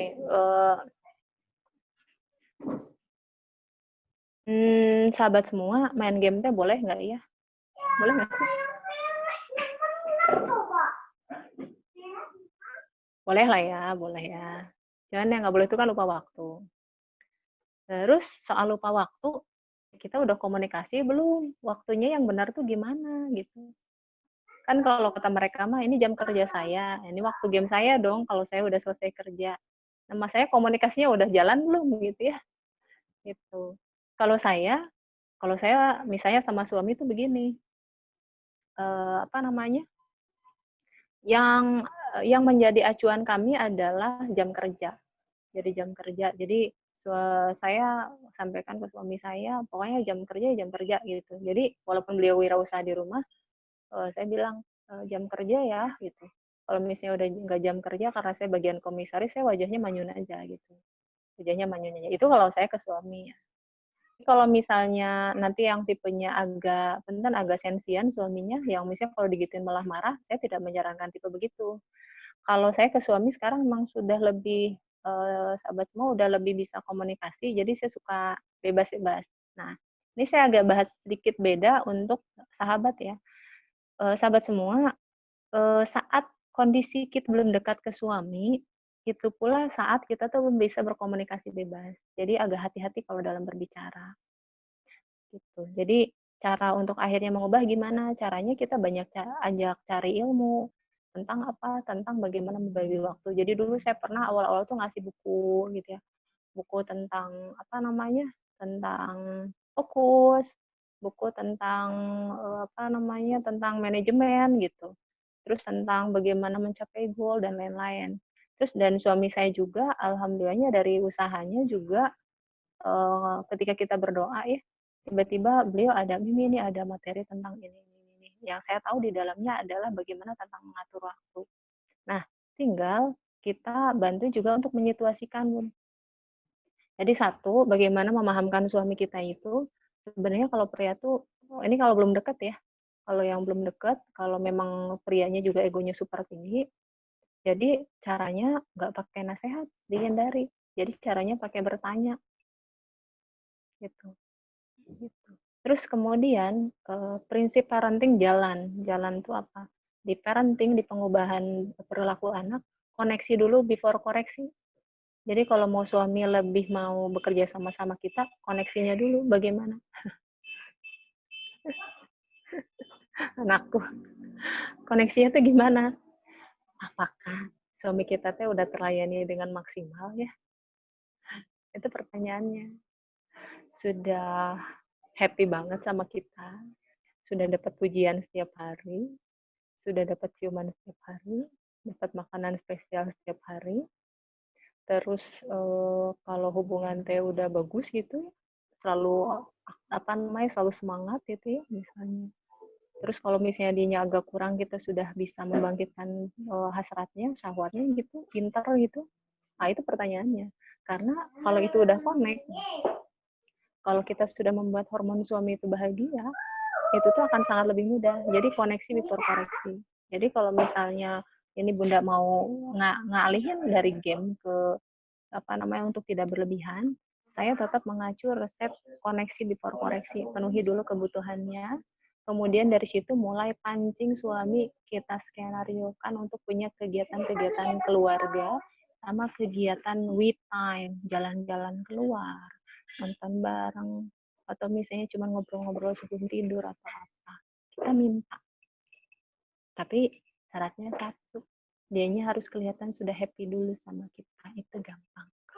Jadi itu barangkali Bun resepnya, bikin happy dulu. Terus kemudian baru kita minta skenario. Caranya minta ya. Jadi misalnya dia nggak apa namanya dari game gampang. Ya nanti aku mau ini jam segini ya. Gitu. Ya gitu. Ya nanti gamenya biarin dulu Bun. Pria itu sangat menghargai kalau mereka juga hobinya di apa namanya dihormati. Jadi kalau mereka lagi main game, kalau perlu kita sediain minum di situ. Gitu. Tapi kemudian kita bilang nanti jam segini ditunggu ya, gitu. Gitu Bun. Sip deh. Iya. Oke, pertanyaan selanjutnya ya Dok ya. Yuk. Ini katanya nih, bagaimana nih menegur suami yang ketahuan selingkuh, tapi malah marah menuduh balik istrinya yang selingkuh gitu Dok. Oh iya. Suaminya selingkuh malah kamu yang selingkuh. Suami walaupun salah balik tidak mau ditegur Bu. Apalagi kalau soal selingkuhan, mereka tuh sensitif banget. Ini saya punya kenalan ya, yang punya teman perempuan banyak loh. Lucu.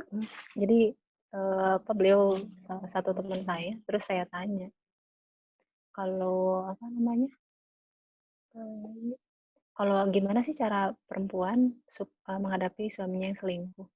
Selingkuh ya. Jadi saya tahu beliau punya teman perempuan, tapi beliau tuh sampai mau nikah lagi, tapi nggak jadi. Kenapa? Karena subhanallah istrinya itu solehah banget. Istrinya itu tidak pernah curigation, marah-marah, buka-buka handphonenya, itu siapa gitu ya. Kenapa? Beliau bilang gini, saya kalau digituin, kayak teman saya tuh digituin malah tambah enak sama istrinya, katanya gitu. Kenapa? Karena mereka juga tahu kok salah. Mereka juga tahu salah. Mereka juga tahu kalau itu tuh sebuah ketidaksetiaan. Tapi ketika kita perempuannya bersikap reaktif, malah tambah menekan, mereka juga tambah stres.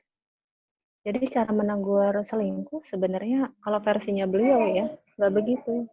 Cukup nanti diajak ngobrol misalnya, ya aku pengen bicara. Misalnya ya. Kemudian dia kata teman saya mah pengen diajak bicara baik-baik gitu. Ini kata versi teman saya loh, yang tadi ya, yang punya teman perempuan banyak itu. Dan sampai sekarang pun karena beliau memang harus banyak kontak dengan para ibu-ibu gitu, masih ada yang suka tiba-tiba gimana gitu. Nah, kata beliau ya itu, diajak ngobrol baik-baik. Saya definisinya gitu aja beliau ya. Nah, silahkan yang dimaksud baik-baik itu intinya adalah satu, not blaming. Kita cukup bertanya, apakah ayah lagi suka sama seseorang lain, jadi apa bapak lagi gitu misalnya. Gitu. Terus kemudian kira-kira ke depan bagaimana, gitu. Jadi dibicarakan. Silahkan diskusi. Saya nggak akan bahas detail karena saya belum berpengalaman ya ngebahas yang begitu. Tapi silahkan bicarakan dari hati ke hati, bahwa ini masalah orang ketiga itu jangan seperti blaming ke dia. Tapi kita pahami bahwa pria itu ada kecenderungan, oke ya siap-siap kalau kita nikahi sama pria, suami saya aja bilang, ini kalau laki-laki itu bukan laki-laki kalau nggak suka sama perempuan, suka lirik-lirik. Dan bukan perempuan kalau nggak suka sama uang, katanya gitu. Ketawa ya. Gitu. Jadi pria itu dasarnya memang dia akan sangat tergoda dengan perempuan lain. Tapi ketika ketemu sama istrinya yang nggak reaktif dan membuat tenang, membuat nyaman, itu tuh hanya godaan syahwat dan mereka tahu gitu.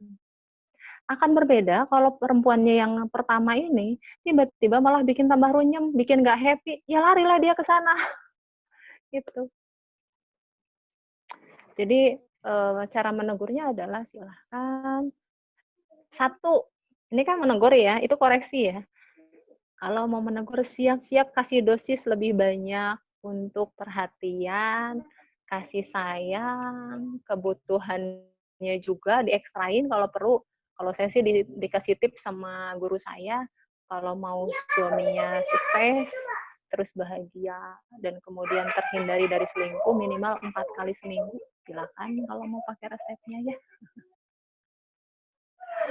Kira-kira begitu ya, koneksi, baru nanti koreksinya dengan ajak ngobrol baik-baik, diskusi dari hati ke hati. Oke, kira aja. Terima kasih. Oke. Buat selanjutnya ini dok, sebentar.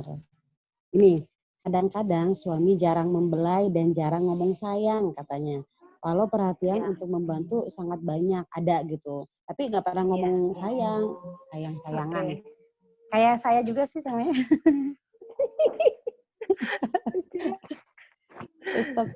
Kasusnya sama.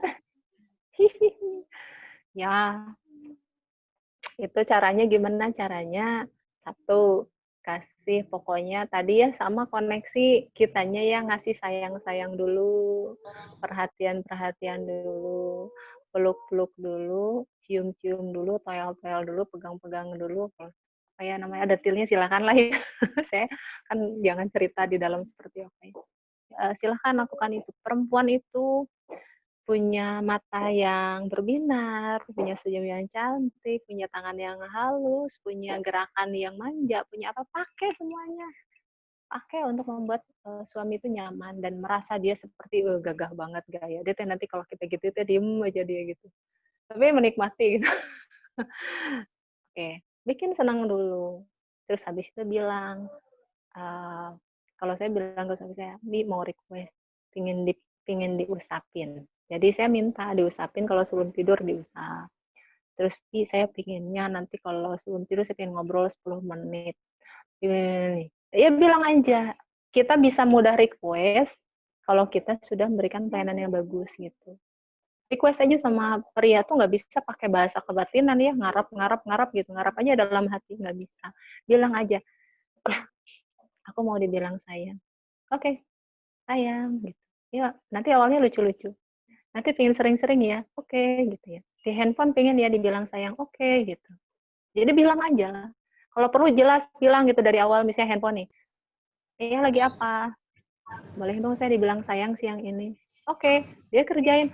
Habis itu teh, kalau udah dikerjain ya permintaan kita, terus kita, makasih gitu. Pakai gaya gitu. Sampai lo tampilkan wajah happy gitu. Nah, gitu. Jadi itu tandanya kita menghargai upayanya. Nanti lama-lama dia kebiasaan. Bisa. Ya, demikian Bun. Silakan yang selanjutnya yang keempat ya. Siap, yang selanjutnya ini katanya. Bentar. Bagaimana sikap kita jika suami selalu menganggap kita selalu di bawahnya, terutama dalam ilmu? Kamu mah nggak tahu mungkin kayak gitu. Jadi ya. Sikapnya? Sikap. Kita aja Bagaimana sikap kita gitu? Kalau menurut saya gini. Jadi sahabat semua, konsepnya adalah kita tuh perlu membuat pria menjadi pria. Tadi perbandingannya itu ya, even atasan kita tetap harus seperti atasan kita walaupun beliau salah gitu. Supaya nyaman, Bun. Karena pemimpin itu akan lebih bisa memimpin kalau dia merasa sebagai pemimpin dan merasa paling pintar. Dan perempuan punya kelebihan pintar sandiwara. Jadi misalnya sok pintar gitu suami kita, biar aja.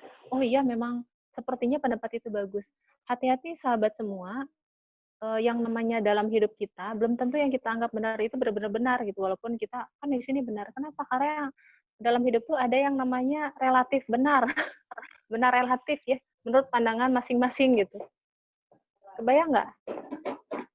Jadi benarnya tuh tidak misalnya gini, kalau menurut saya kan benarnya tuh kayak kerja tuh kayak gini, rajin gini.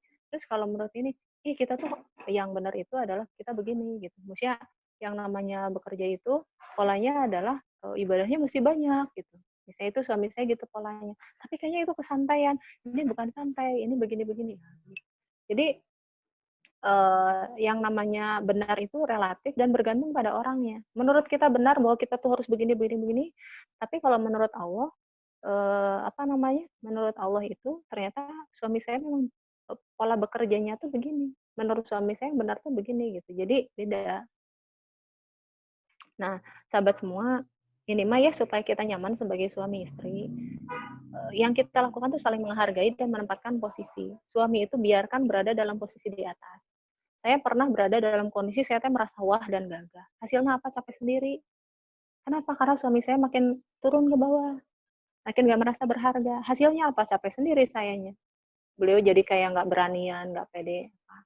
Nah, saya lupa di tahun berapa, tapi dekat-dekat sama di daerah suami saya ngedrop karena skizonya itu yang lagi parah-parahnya 2016.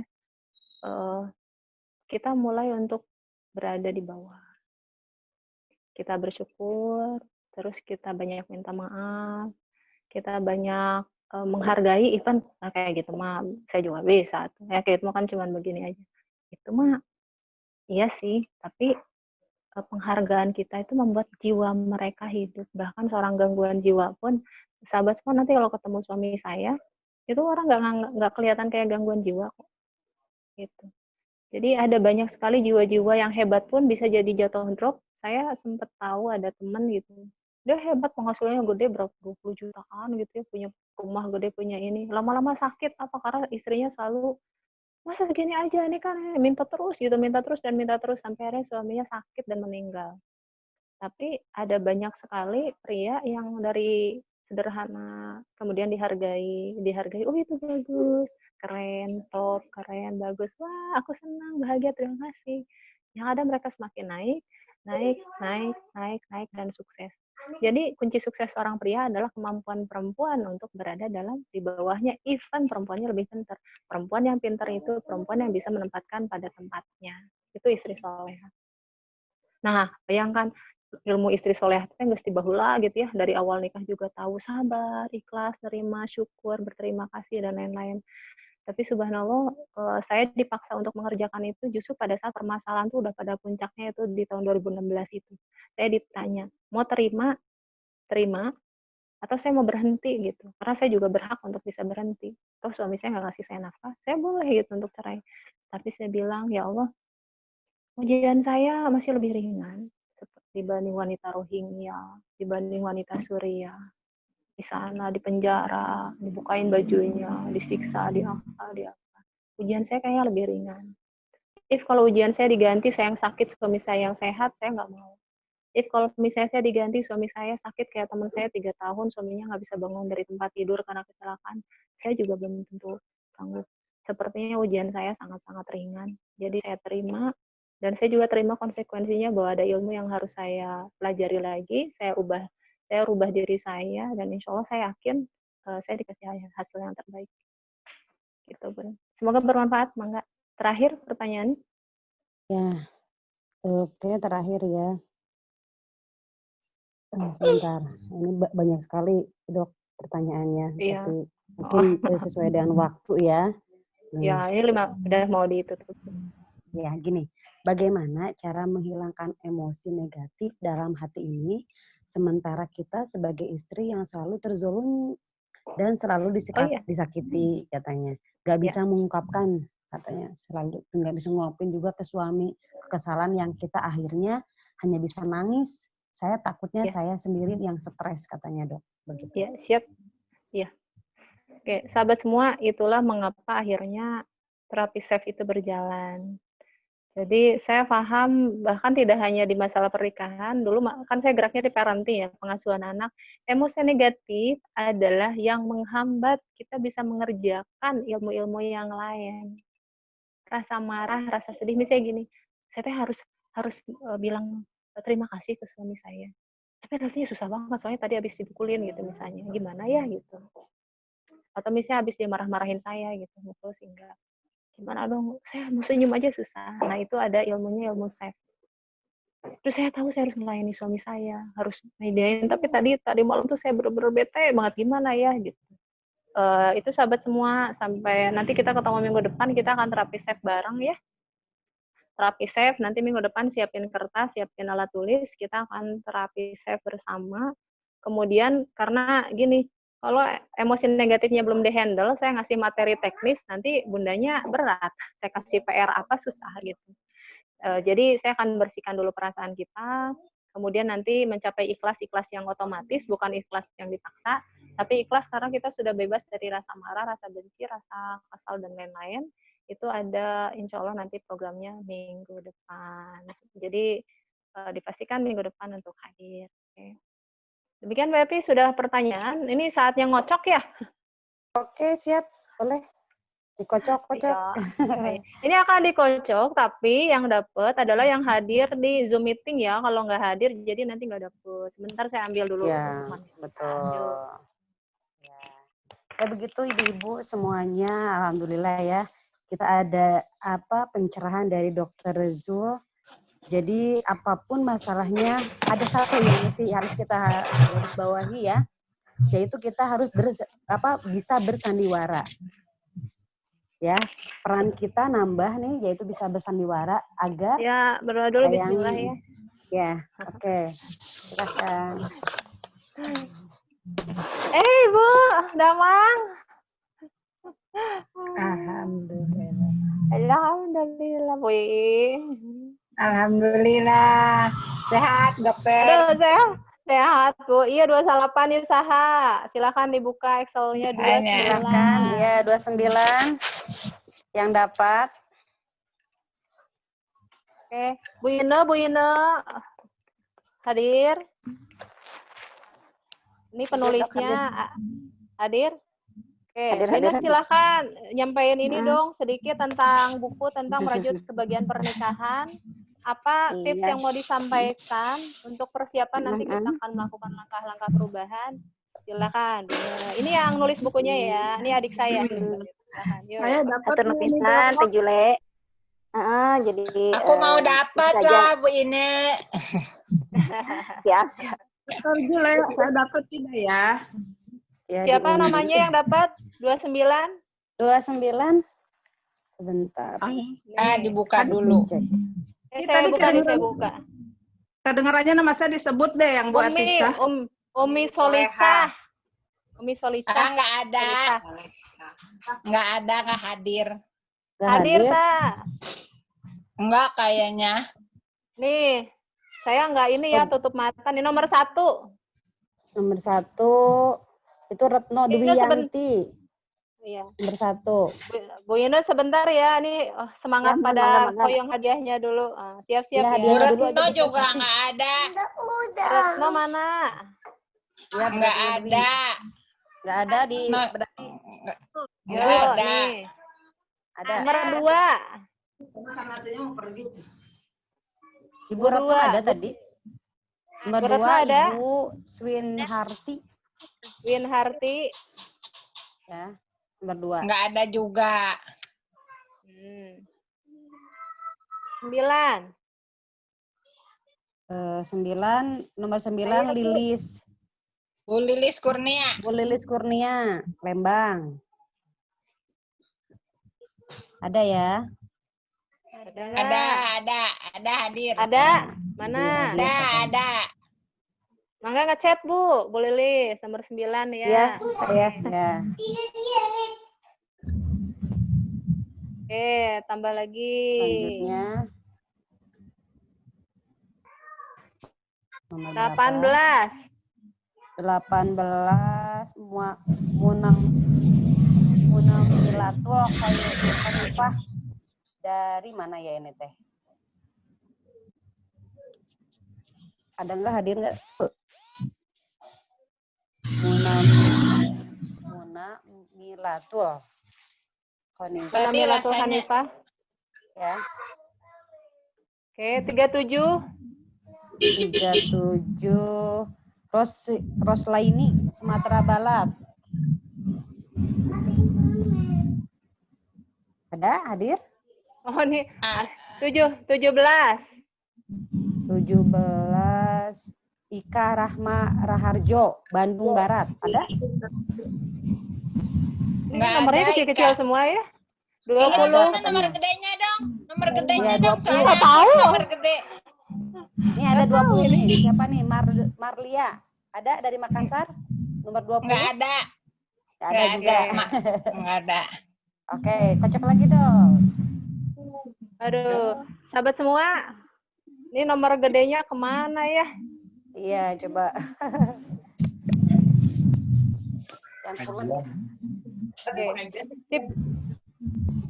Pada nggak ada ya kumaha atunya.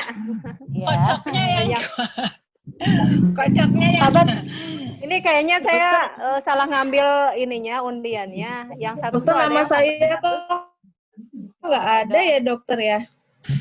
Berberapa? Nggak ada gini dokter. aja. Tadi yang Nama udah saya nggak ada di dapet, daftar. siap gini. Silahkan yang tadi sudah dapat chat saya, kemudian nanti Oh, ada 888. nanti saya undi lagi setelah acara ini ya. Ini soalnya saya salah ngambil botol, harusnya botol yang isinya 100. Ya udah di tuh atas kalau 100 udah bisa. angka. Oh, Udah kalau udah bisa. Ya. Pokoknya nanti hari ini diundi ya. Oke, sip. ya, Oke, siap. siap. Bu Ina keburu habis nih Zoom-nya. Nah, Bu iya, Ina iya. silakan. Yuk. Hatur nuhun Teh Jule. Ya, nuhun kesadayana. Perkenalkan saya ini adiknya Teh Jule. Ya, mungkin kita semua kalau menikah pasti niatnya dari awal baik, dan saya yakin orang yang menikah ini semua orang-orang baik. Cuman karena mungkin kurang tahu ilmunya atau kurangnya wawasan sehingga nggak sengaja menyakiti pasangannya. Nah, di buku ini sehingga kalau udah tersakiti ya mulailah jadi apa ya, bawaannya emosi, mulai jadi tidak lembut ke pasangan dan sebagainya. Nah, di buku ini saya sharing tentang tips-tips poin apa aja yang perlu dipahami dari pasangan, dan Mau lah, mau. kira Eh, terus apa yang kira-kira perlu komunikasi antara suami istri ya, terus apa ya, terus ada macam-macam isinya nih, apa yang sebaiknya dilakukan, terus apa yang sebaiknya dihindari gitu, karena biasanya orang nggak tahu kalau ini tuh sebaiknya dihindari. Nah, karena terlanjur melakukan yang justru kontraproduktif dan bikin emosi, nah inilah yang bikin masalah dalam keluarga. Jadi di sini di buku ini saya mau ada dari dua sudut pandang, dari baik bagi istri jadi maupun bagi suami, jadi biar seimbang lah gitu. Terus gimana tips membahagiakan suami maupun istri, terus tips menjaga pasangan, dan ini insya Allah contoh-contohnya sesuai yang umumnya dalam pernikahan kayak gitu ya. Jadi mudah-mudahan lah insya Allah bermanfaat gitu untuk biar menjalaninya ya lebih nyaman Happy. gitu. Iya, insya Allah. Saya juga masih dalam belajar, tapi setiap ada pembelajaran baru saya senang menuliskannya. Jadi ini juga buku yang saya tulis ketika dalam pembelajaran saya dalam menikah. Tapi insya Allah dengan pernikahan ini yang saya rasakan saya bertumbuh gitu. Bertumbuh menjadi pribadi yang lebih baik, menjadi hamba Allah yang lebih baik. Dan saya merasakan bahkan Teh Juli kan udah dapat ujiannya, sekarang saya juga udah sempat melalui ujian badainya, dan itu sekarang sedang saya tulis-tulis juga pelajaran-pelajaran dan hikmahnya. Mohon doanya aja mudah-mudahan lancar ya gitu. Tapi justru di sana sekarang saya syukuri banget banyak hikmahnya, dan di sanalah saya merasakan banyak keajaiban dari Allah lah. Tapi ini yang buku yang melanjut ke bagian pernikahan ininya, mudah-mudahan ya dari tips-tipsnya mudah-mudahan bisa membantu lah untuk menjalani pernikahan yang lebih nyaman. Saya pernah merasakan juga ya misalnya suami gimana, ternyata setelah saya lihat, saya coba evaluasi poin-poin apa aja apa sih yang ternyata membuat suami saya jadi merasa tidak enak ke saya atau marah ke saya gitu, dan saya coba perbaiki itu gitu ya. Alhamdulillah dengan izin Allah ya, berdoa juga sama Allah, lama-lama kelembutan itu kembali. Jadi ketika ada yang punya masalah suaminya jutek atau apa-apa, coba diperhatikan gitu. Kan kadang ada yang bagi kita sepele, belum tentu bagi suami sepele. Ada yang kata suami sepele, belum tentu. Jadi poin sepele itu harus dilihat lah, maksudnya jangan menyepelekan apa yang orang lain anggap penting gitu. Nah, itu kan poin penting. Tena, nah, itu. Tena nanya dong. Ya. Tena, Ya, dulu masalah suami apa, terus perbaikannya apa sekarang? Saya juga pernah merasakan yang yang tadi ya, suami mulai kerasa ada perubahan, misalnya kayak gitu ya. Dan fokus kita ya itu jangan blaming lah, kita istighfar kembali pada Allah gitu ya. Allah, mohon pertolongan sama Allah, terus kita lihat apa salahnya kita gitu. Dan ketika suami tidak benarkan, coba apakah kita sudah mendengarkan suami dengan baik misalnya. Ketika suami kayak nggak lembut, bisa jadi kita tuh membuat marah suami gitu. Apakah dari misalnya apakah pernah ada kata menyepelekan, merendahkan, atau menyalahkan. Kan poin itu kalau dalam di pria sensitif sekali gitu. Jadi kita coba evaluasi, perbaiki akhlak kita gitu. Terus masalah penerimaan juga gitu ya. Persoalan ekonomi juga pernah juga, dan dulu mungkin saya juga sama rariwuh gitu, merasa aduh ekonomi gimana, udah gitu saya ngerasa jadi beban sendiri, mikir sendiri gitu. Tapi sekarang saya coba terima pola suami demikian, saya syukurin. Yang penting mau nggak ada duit pun saya nikmati bersama gitu. Dan yang saya hadiahkan adalah saya percaya pada suami saya yakin dia punya niatan baik, dia akan berpikir untuk keluarga ini, dan saya nikmati apa adanya, meski nggak ada duit, mau makan cuman ini doang, saya nikmati gitu. Dan alhamdulillah sesuai arahan dari agama lah ya, bahwa istri itu yang penting qanaah, menerima, taat. Dan ketika kita taat dengan arahan dari agama, justru banyak keberkahan yang hadir gitu, dan Allah itu hadir gitu untuk memperbaiki hubungan kita dengan suami. Dan ya alhamdulillah perlahan-perlahan saya yang sempet, suami yang sempet jaga gitulah sikapnya jadi yang kurang jadi gak enak, balik lagi menjadi enak dan ya alhamdulillah lah gitu. Terus ya tadi persoalan ekonomi juga setelah saya penuh penerima dan syukur justru lebih lancar sih ke keuangan juga. Oke. Bu Indah, nuhun nanti boleh di save ya, nanti nomornya Bu Indah tuh sudah ada di grup. Jadi nanti kalau misalnya ada yang minat beli buku atau apa bisa via saya atau ke Bu Indah langsung. Oke, nanti hari ini di open kalau ada yang mau pesen nanti bisa japri saya, nanti harganya diskon 10%. Jadi dari 25.000 e-booknya jadi hanya 22.500. Izin untuk nanti pengundian yang tadi 5 hadiah, 1 yang sudah tadi dapat silahkan japri saya. Kemudian yang lain saya mohon izin break sebentar. Terus kemudian nanti saya undi agak sedikit nyala sekitar setengah sampai 1 jam ya. Karena udah ditunggu anak-anak. Oke, sahabat semua terima kasih untuk perhatiannya. Iya, Bu, iya. Ya, terima kasih untuk perhatiannya. Ini buat saya acara yang berharga. Kenapa? Karena saya tahu masalah ini tuh bukan hanya berefek ke orangnya, tapi berefek ke anak, berefek ke pekerjaan, berefek ke kejiwaan suami juga, berefek ke orang-orang di sekitar suami kita. Jadi kita itu adalah sumber center untuk perubahan ini semua. Sahabat. Kalau kita berhasil untuk melakukan cara yang tepat, insya Allah perubahannya akan sangat-sangat besar sekali. Jadi sampai bertemu minggu depan, kita akan coba ke tahap selanjutnya yaitu terapi safe untuk hati yang damai dan penuh cinta. Ditunggu kehadirannya semua. Terima kasih untuk perhatiannya. Mohon maaf bila ada kekurangan. Assalamualaikum warahmatullahi wabarakatuh. Waalaikumsalam warahmatullahi wabarakatuh.